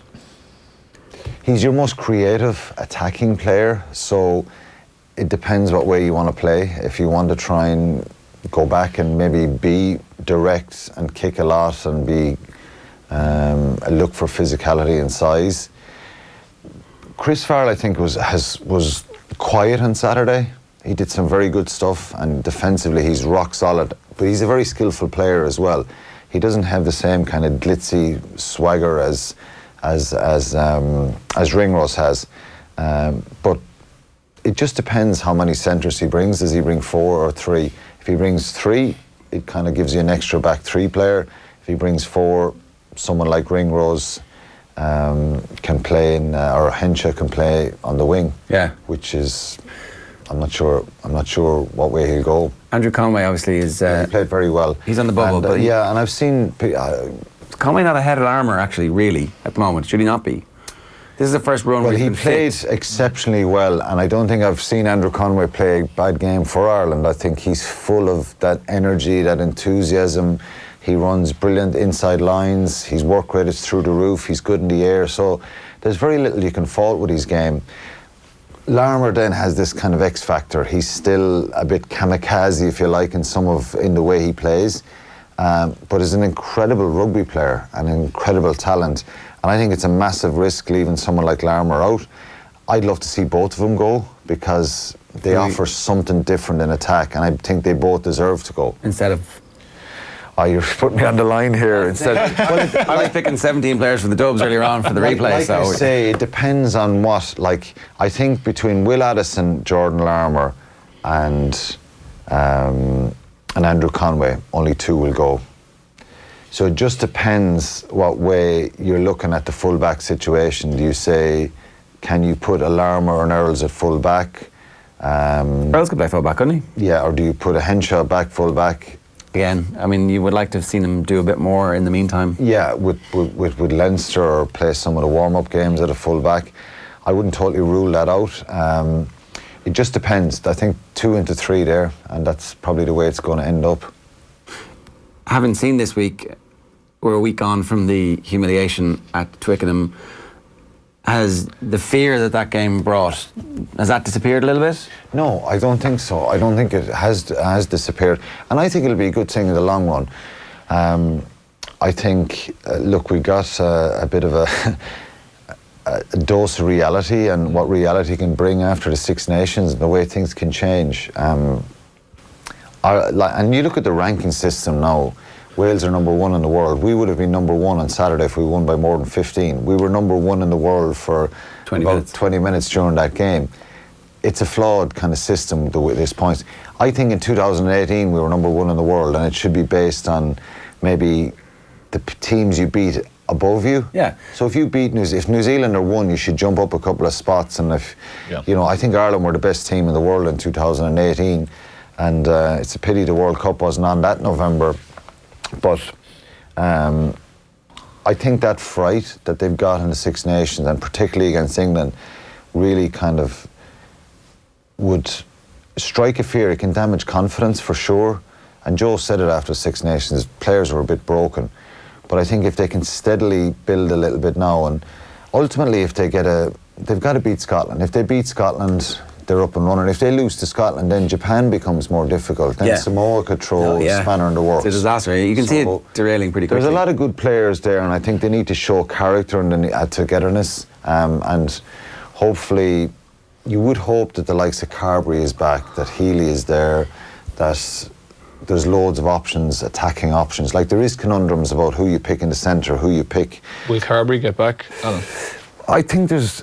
I met him a few weeks ago, and he was pretty confident. I think the worry when you're out for a while, Anthony, is being undercooked a little bit. And we saw that with Munster this year when he came back for that quarter final against Edinburgh, where he hurt the leg again. You know, it's sometimes when you're out for a while. Yeah.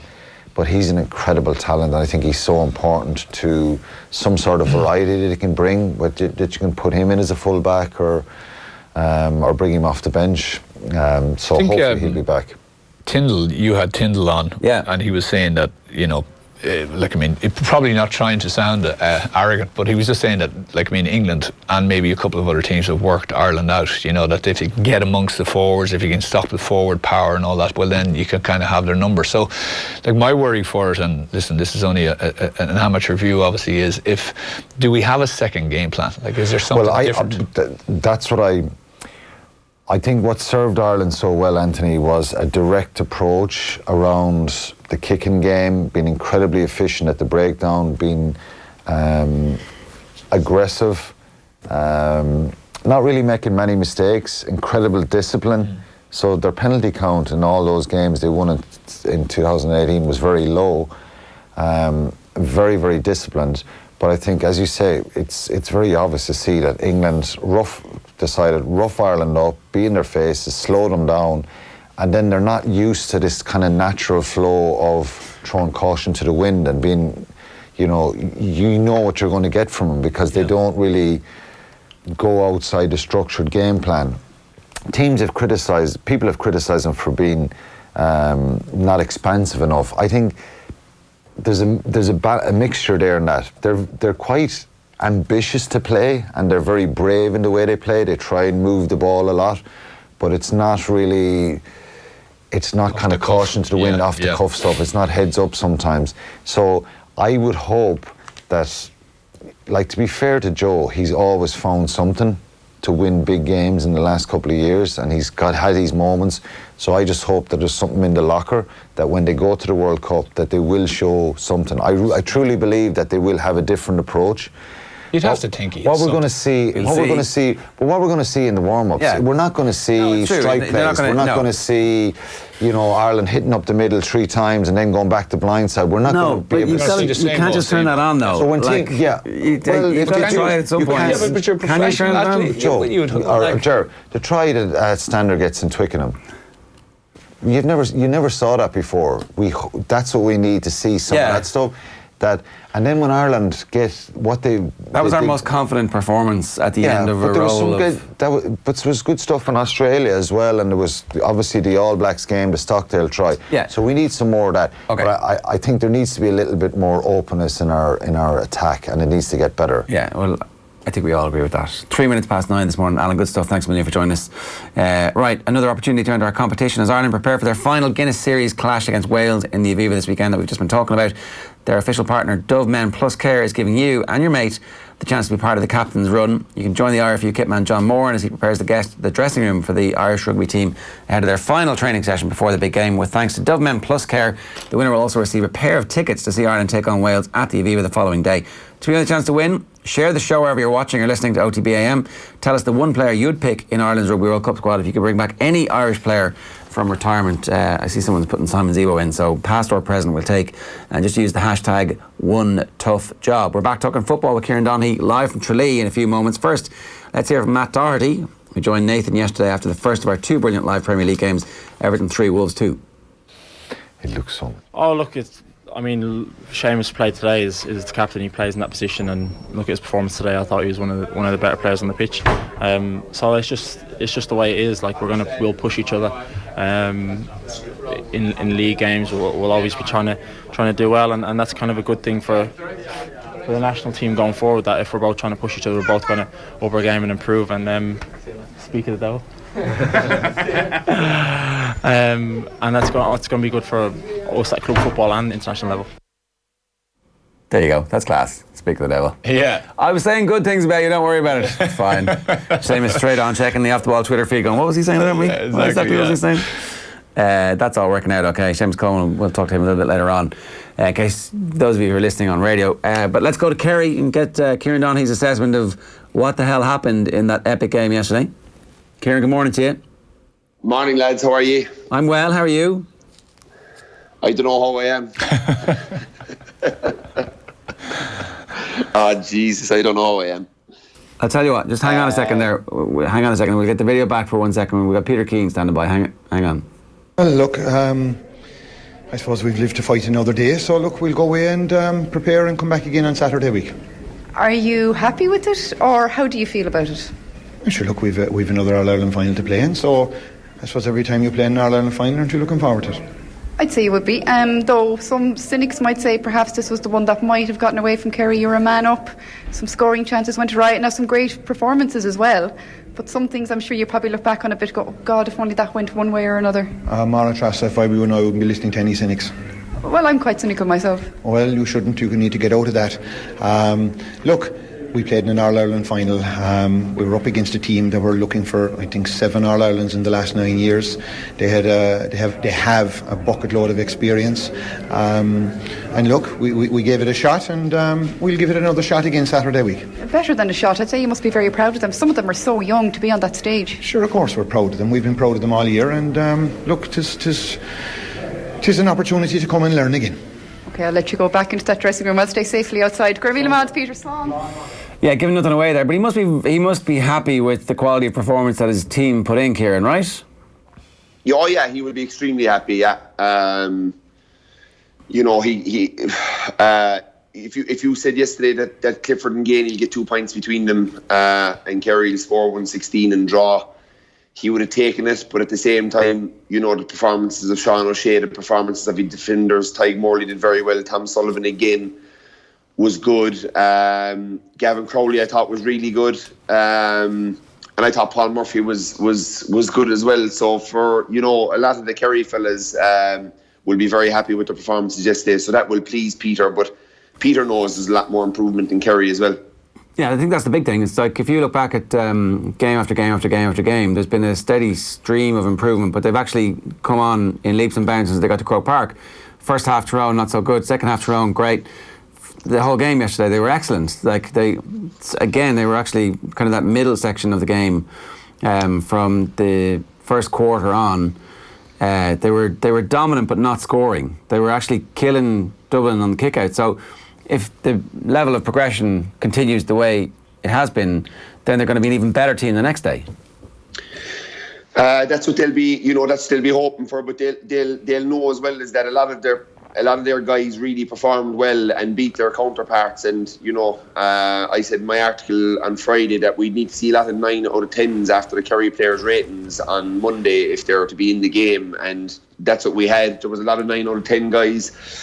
And when you get an All-Ireland final and you get a lot of 9 out of 10 performances, you kind of hope to win it. But at the same time, Kerry were 5 points down and should have been 6 down with about 14 minutes to go. So, they'll take great heart about how they came on, and they'll take great heart about what their bench brought yesterday. And for a young team like that, who would have said, no, we can go at these guys, and I'm sure the forwards would have been looking at certain matchups going, he can't mark me, and they'll be saying, he couldn't mark me, but I only kicked 2 points. And I'm probably talking about David Clifford. You'd imagine there'll be a huge kind of response from him the next day in terms of the simple things that he did wrong yesterday. I thought he was really good, barred a few kind of shots that just were unlike David Clifford.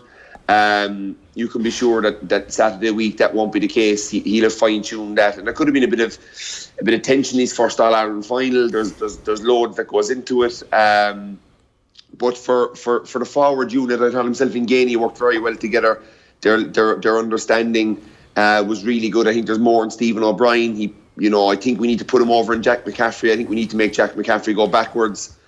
You can't. I think putting defender on Jack McCaffrey is almost succeeding or allowing him to say, "Come on away up the pitch and see if you can score against us." And Jack McCaffrey is the best attacking half-back possibly the game has seen. So wouldn't be the greatest defender in the world going backwards. So Stephen O'Brien would have the pace and strength to go with him on a defensive side, but I'd be putting him on over there and kind of saying, give Stephen O'Brien as much ball as you can and see if you can make him go backwards.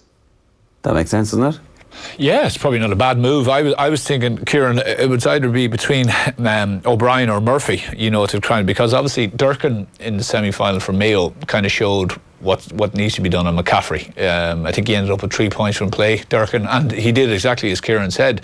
He turned McCaffrey and he made McCaffrey obviously go the other way, which he doesn't want to do. No. Like for a lot of times yesterday, it was nearly like McCaffrey was free. It kind of amazed me. He came onto balls sometimes with no one near him. Now I know Gavin White was over there, but I think he was kind of dropping off him. He was dropping, yeah. Yeah. But it was funny. Like, I mean, it was. I was kind of saying to myself, like, McCaffrey had a number like 1-3. But at the same time, I didn't really see anyone that was kind of targeted or tasked to mark him, which I thought was strange. Yeah, like I guess that when you're marking him, in your head you're kind of saying the safe thing to do here is drop off him a bit, you know. Whereas if I go up to him and he goes past me, it's going to be open sesame the whole way down the pitch. So, but the fear of dropping off him is that he's coming at such pace, and Kerry looked back in the Dublin goal, and their press was extremely impressive yesterday, and Peter Keane and Tommy Griffin and the lads have to get huge credit for. And the players would have had a lot to do with that, saying, look, we want to put on this press, we want to go for the jugular, and they made 2 slight mistakes on the press, and it was something that when we started doing it in 2016, it was something that we talked big about. One is, you can't go to catch the ball unless you're 100% sure you're going to catch it. Yeah. And I think Gavin White was backing up trying to catch the ball with Brian Howard behind him. You can't get into that position. You got to be the guy that's behind Brian Howard, trying to just box it in to your players inside. And the other thing that when Brian Howard had that amazing catch, and it was one of the greatest bit of fielding we've seen in Croke Park in a long time, I hope one of the cameramen got a shot of him at his peak. But Paul Murphy and Adrian Spillane, when they were retreating, didn't retreat deep enough, quick enough to maybe just, like, you're putting on the press and it's risk reward, but like Kerry did it very well yesterday, only for that instance is that, if they'd have just dropped back to the D straight away, Adrian Spillane came across the field, whereas if he'd just gone straight to the D, they might have just conceded a point there, and it would have been no harm. It would have been, I think it would have been level after that. So the goal was something Dublin needed, and it kind of fed them, and they were able to kind of hold on to it for an extended period of time afterwards. But Kerry will be looking at all of them things, and how to get better. But it was a huge facet of the game yesterday. But yeah, I just think one of the little tweaks that might be made would be, you go with Stephen O'Brien over in one wing. You maybe go on Adrian Spillane for his work rate and his tackling and his industry that he showed yesterday, and he kept it simple on the ball. He didn't go into too much contact. He gave it to the footballers around him, and he did a lot of good work and tackling and stuff like that. And look, Tommy's going so well and causes them such problems from the start. It's hard to see that it's nice to have him in reserve, but I think Killian Spillane was so impressive coming off the bench yesterday now that he could be a momentum guy for Kerry later on. James Donaghy's another 2 weeks to make an impact there. We only had 2 inside forwards on the bench yesterday, Ger, so I'd look to get James in. We had 7 or 8 defenders. I think Mark Griffin was number 26. And we had a lot of guys, halfbacks, fullbacks, kind of midfielders on the bench, whereas we Tommy Walsh and obviously Killian Spillane, who didn't start, but we really only had Tommy as our only inside forward to come off the bench. Yeah, and so does Tommy start for you then the next day? That's kind of what you're leaning to? I think so, yeah. But look, I was advocating for the last 2 weeks, and with I was saying, 5 or 6 minutes into the second half, get Tommy on here. We need a bit of a momentum lift, but he just caused them. So he caused them a huge matchup issues. Like you're bringing James McCarthy, who didn't have a great day by his standards yesterday, but you're bringing him into the full back line where the ball David Moran put into Tommy, like you could see how uncomfortable James was in that situation. He's just ball coming over his head. You could see he was just kind of going into let Tommy catch it, and we only had one guy coming off, and that was Sean O'Shea. He did very well to get the point, but if you start with Tommy and you get 1 or 2 of those nice balls into him, and you get a Shawnee O'Shea or a Clifford or a Gainey coming off Tommy, and there could be goals, and I think you'll get away with the fact that if you get Stephen O'Brien out of the full forward line where he was yesterday, even though he wasn't in there, but that's what they did. Stephen went inside, Jack Barry came to the middle of the field, and Adrian Spillane went to wing forward where Stephen was. But like, you can get Stephen out of the half forward line, because I didn't think Stephen, there's way more in him. He was good yesterday, but there's a way more in him. And I think if you give Stephen O'Brien the challenge of going at Jack McCaffrey, that's something he can relish and really tune into for the next 2 weeks. Both saying, I'm going to put him in the back foot, and he's not going to get 1-3.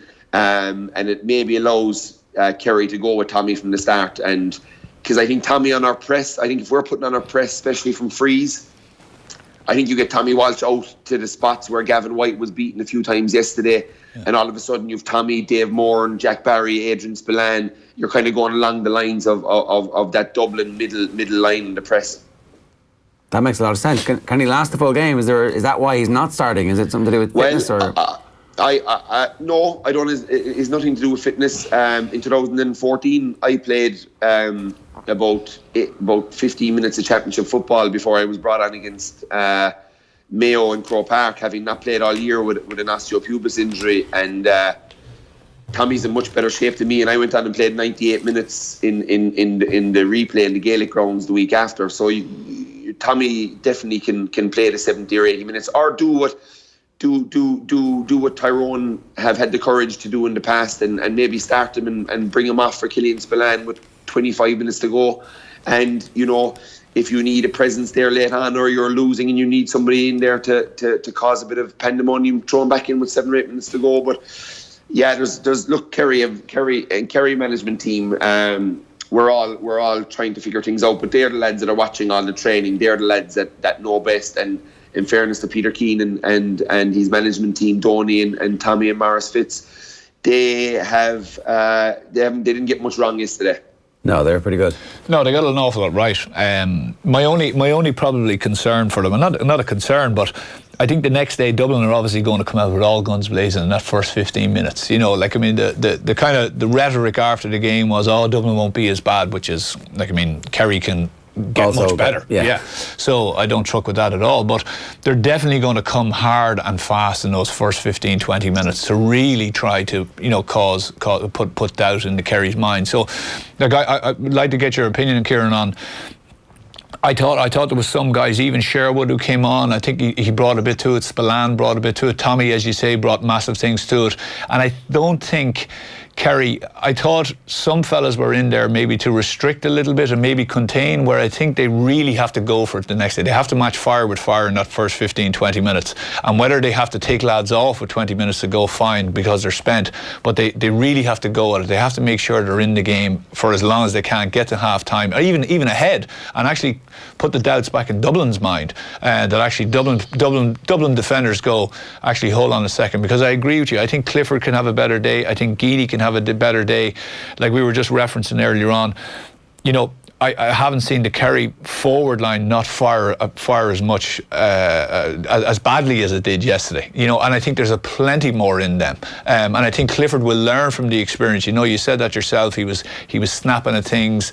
He's young. He'll learn from that. He'll realise, actually, I just have to take these fellas on a bit. Go at them. Because when he went at Fitzsimons that time, like he went at him 3 times in the second half, and he still found the space for that lovely score he got off his left foot. So, I think what changes would you make for them to really push hard outside Tommy? Would you bring anyone else in? Moyles, you're probably right on the Sherwood thing. You see, if Kerry are really going to go after them and really going to go after them with the press, if you switch out, Sherwood and we'll say Brino Begliak, and if you switch out Tommy Walsh with a Gavin White, all of a sudden, your press looks an awful lot bigger and stronger when Cluxton is looking out the pitch. So if you are going to go down trying to get this press on as much as possible, and like when you've got somebody like Seanie O'Shea who's all of a sudden, you can say any free from inside 55 yards, you can start thinking about press, because if he doesn't score, he's going to kill it. So, and possibly even getting into it from set plays. Because I think Breen, like Jack, they can bring an awful lot, whether they start or come on. They're very interchangeable. But what the slight difference between the two of them is, Jack is about maybe 2 inches bigger, 3 inches bigger, a bit stronger.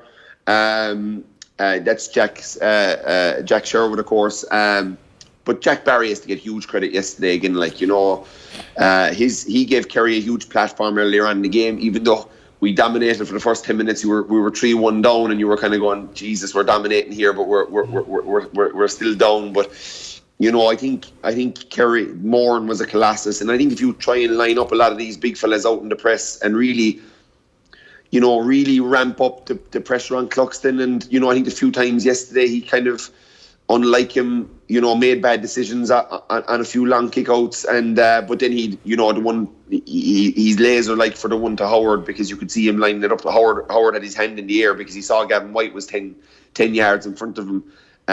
So it's if you're going to go for it, and Kerry did go for it yesterday. They huge intent early on, and you're right about Clifford, and you're right about Gainey. Like, Gainey didn't score yesterday, but he was class. He led the line. He was ballsy. He was in their face. He won ball. He thundered into fellas. He got very lucky for a 50-50 ball. Dave Moran played him a pass, and himself and Howard just had a great contest. Like, if it was a hurling game, you'd be like, oh, it's a great belt. There was a free given for it on Paul, but he tackled, he worked, he moved well. He has the class, and I think it was about as good as Kerry could hope for on going up to a first All-Ireland final with 17 fellas having not had a medal before and 17 fellas not have played in a senior game. They will come away, and for the next 2 weeks they'll be like going, Jesus, lads, we kind of you'd always believe it wasn't too bad, and you talk all week, we can do it, but you don't believe it until you do it. Yeah, when you're going up against a crowd that have won it 4 times in a row, and they're this power-packed machine, and all of a sudden you're out there looking pretty comfortable against them at stages while not putting it on the scoreboard. But it wasn't like we weren't putting it on the scoreboard and not giving ourselves the chances. Kerry were James McCarthy, I watched back last night when I came home, and James McCarthy for the goal, for the clearance off the line on Gainey, like, this is where the game intelligence from the Dublin lads is so impressive. You could see that he was like, we're under a bit of pressure here. A lot of fellas would have gone rushing at maybe Seanie O'Shea's hand pass and left the corner open. You could see him, he retreated back. He knew they were under a bit of pressure, and he was there to block it. The Gainey penalty miss, if he had it back, he probably puts it on the deck maybe, or goes a bit higher. I think it was a good height for Cluxton. So look, there's a lot of things that Kerry will say that we can do better on. And Dublin, don't get me wrong, there's loads. I saw Jim Gavin's interviews afterwards, and I wouldn't like to be the Dublin lads. You could tell the pressure of the 5 in a row. John Small had a shot up into the air. That's all kind of like just pressure stuff. Mannion was ballooning shots up into the air, so unlike them, but that's, you go back to the lads of 82, and that's, a lot of them said that they did stuff that day that was, that they didn't really normally do. not moving Johnny Cooper off Clifford after he got a booking is one of the weirdest managerial decisions I can remember. For somebody who is so calm, so cool, not to spot that Johnny Cooper was going to get in trouble again was unbelievable, really, from Jim Gavin. What happened? Did he freeze? I don't know. I'd say he might have. I don't know how. I was worried in the last 10 minutes because Thomas Sullivan was in a very similar predicament and he was left on Conor Callaghan too. And I was kind of like going, Jesus, we have to get him off him here. We have to put Tom to the half-back line where he can just start going up and down the field. But he was doing well in him. So, sometimes managers just go with it and their guys kind of get a bit of a buzz off of being trusted on a yellow to go do a job. But, I don't know. Like, for me, Bernard Brogan has to be on the squad the next day. There was certain players yesterday didn't take on stuff that I think Bernard would have taken on. And, I think, Jim gets away. When you're winning, you're bulletproof. And if Dublin had lost that game yesterday, there'd be so many questions that Jim would have to answer. Do you mean probably for the first shooting chances, that some of the Dublin forwards didn't take shooting chances when there was a chance for them to shoot? Yeah, I thought there was a small bit of tentativeness later on, and I think with Brogan having been there and done it so much before. But again, we're talking here. But look, all I heard is that he's going very well in training. But the decision to leave Johnny on, and I think with the way that David Goff refs and that he watches out for the pulling and dragging, it led to a lot of these Dublin fellas who call a spade. They're mean, tight, aggressive. They pull, they drag, they're in your face. They've been doing it for years. It's what's made them. It's what I've always said, that the forwards have always got the credit for Dublin, but it's their backs and it's their dark arts and it's their tightness and it's the stuff that you really want out of a group of defenders is what makes this Dublin team. And, yesterday Johnny was pulling and grabbing like he normally does. And normally gets away with it, but with David, David and these umpires and linesmen, they're looking out for all that kind of stuff, and you could tell he was struggling probably because of that fact. Yeah. It's the first time in a while that I saw the Dublin defenders really, as you say, usually it's a physical matchup, and they kind of they bowl you over with that. But it's the first time in a long time, especially Seanie O'Shea on McCarthy. It's the first time I saw McCarthy kind of, under real pressure with a fella, both from a football point of view and a physicality point of view. Yeah, and a mental point of view, Milesy. Sean O'Shea yesterday, mental fortitude for a 20-year-old. I marked him when he was 17 in a county championship game and underestimated him big time. I was dizzy after him coming off the pitch. He was kicking points, he was running, he was hopping into me. I wanted to try and grab him, but I couldn't catch him. He was imperious yesterday with the dead ball, which really kept Kerry calm and kept Kerry in the game. I think if Seanie O'Shea misses 3 or 4 of those frees, I think Dublin probably go on to win by 7 or 8 points. Twice the Hill started singing "Come On You Boys in Blue" while Seanie was standing over a 55-metre free, and he banged the 2 of them over the bar just to kind of, all right lads, settle down the hill, we're still hanging around this. You got to look at the size of Clifford, and you got to look at the size of Seanie O'Shea. Like Seanie O'Shea is 6'1" or 6'2", Clifford 6'4", Tommy's 6'5".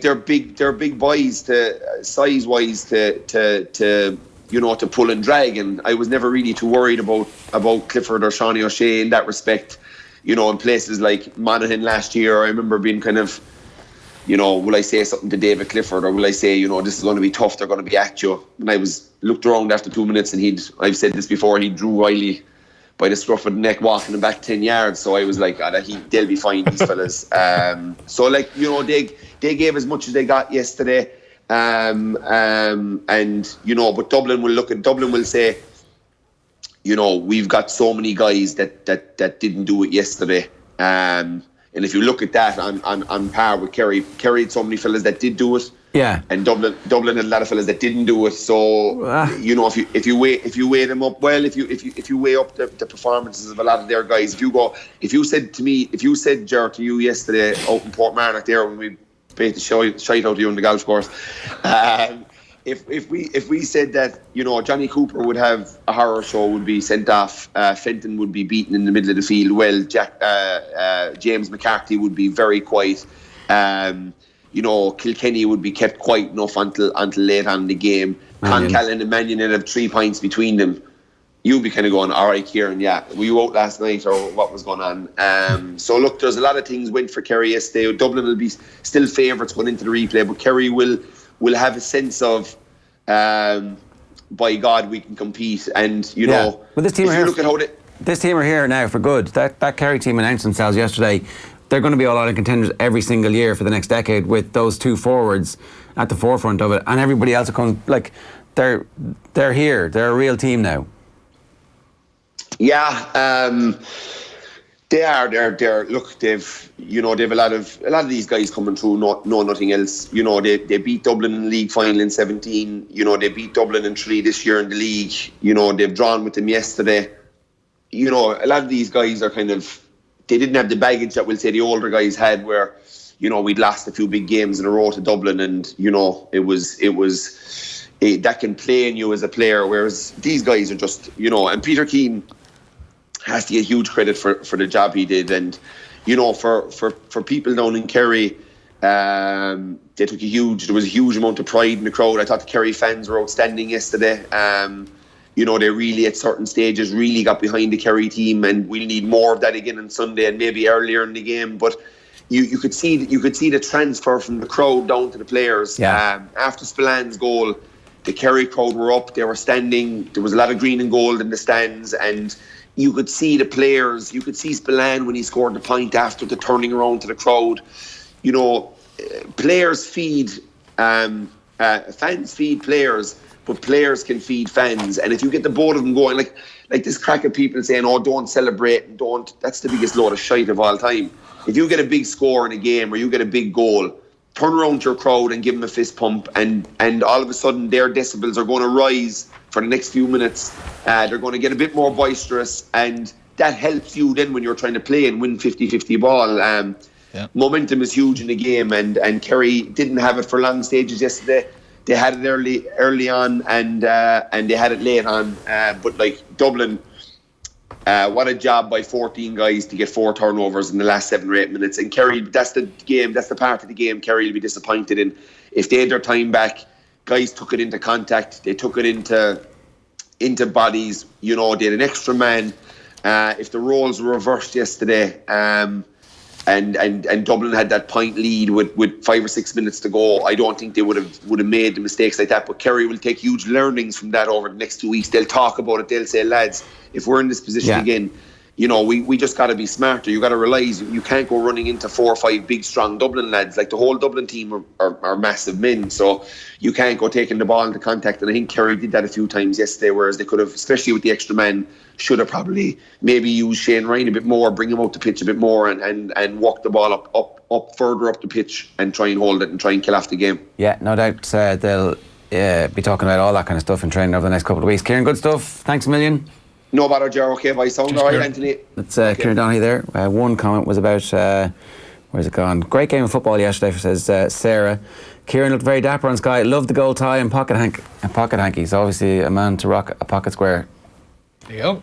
I haven't quite carried that off myself yet, ever.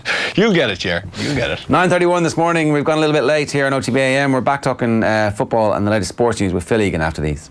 OTB AM on OTB Sports Radio, Ireland's first and only sports radio station.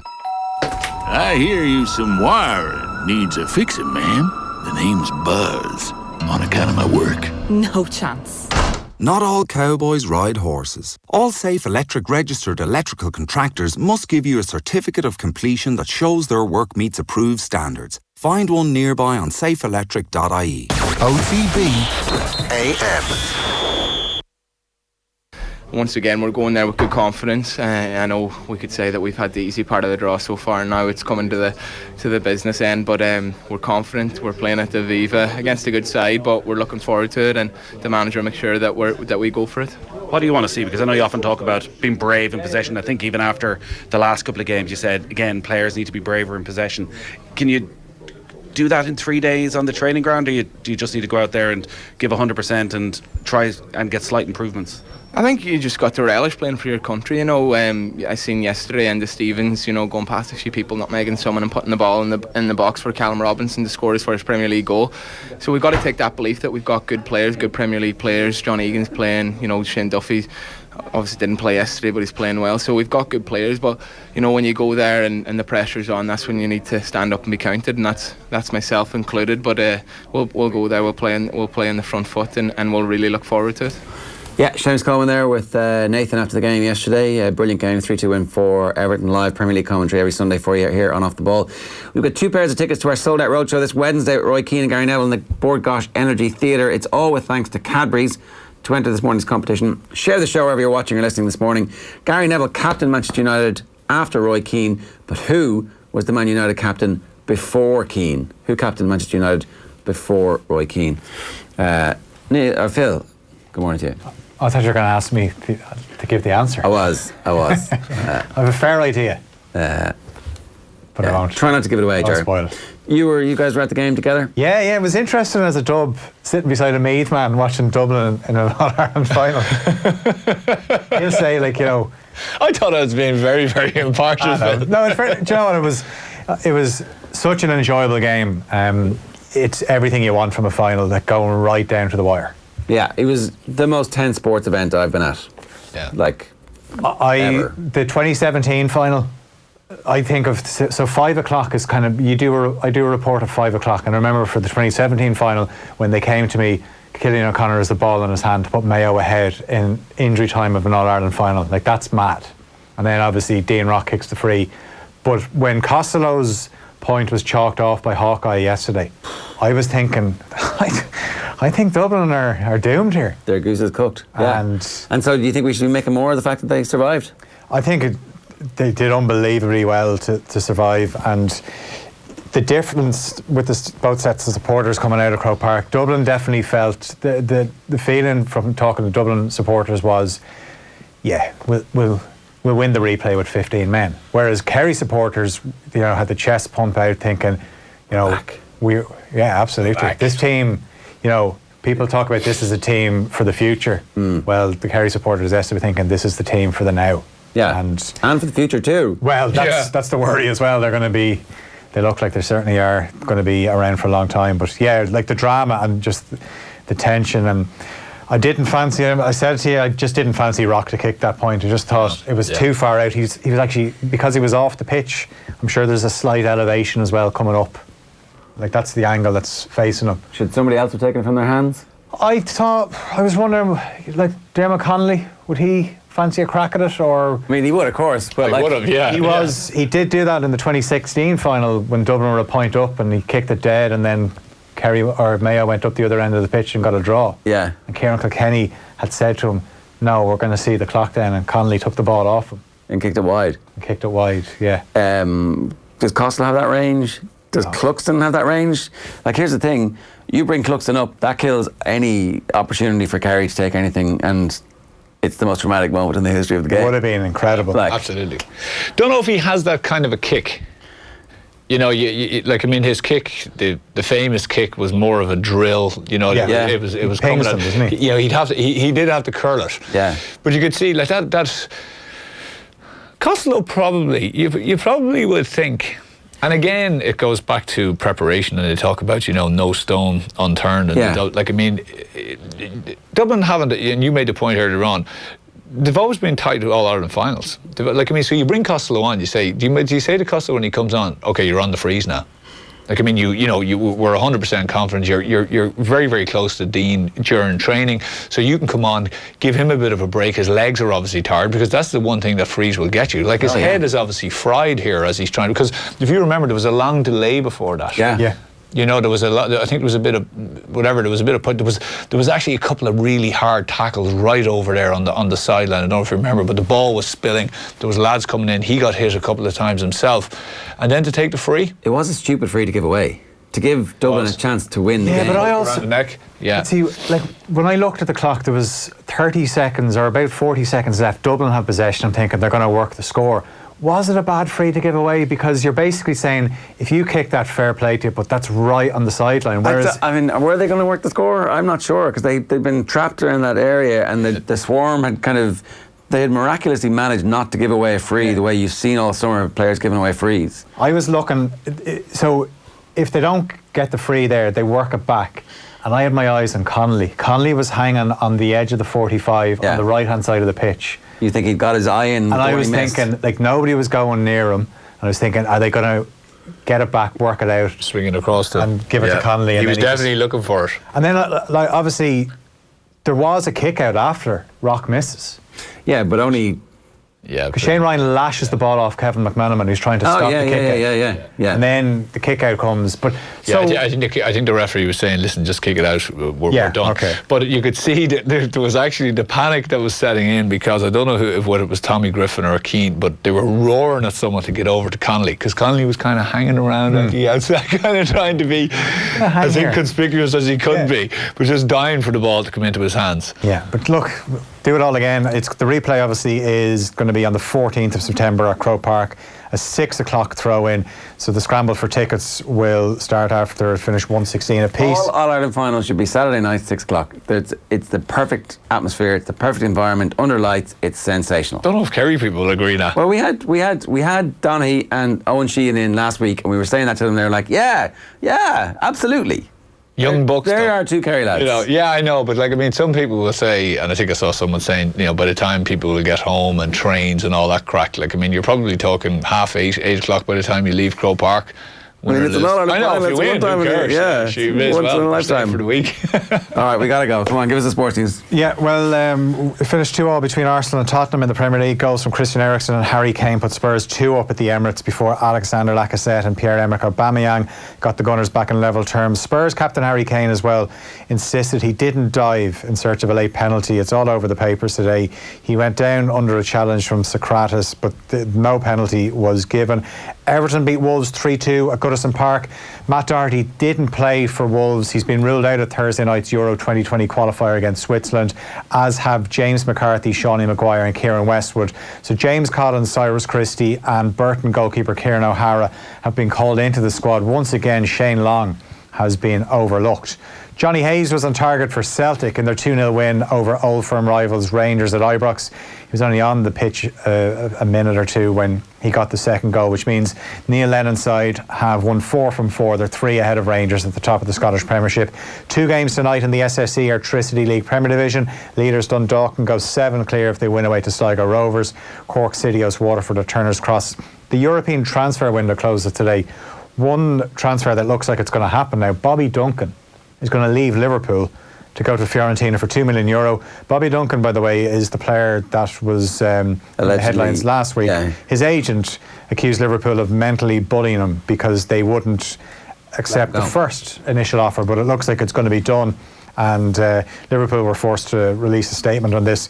Ireland's Sunita Paspor won a gold medal yesterday at the World Rowing Championships in Austria to retain her title.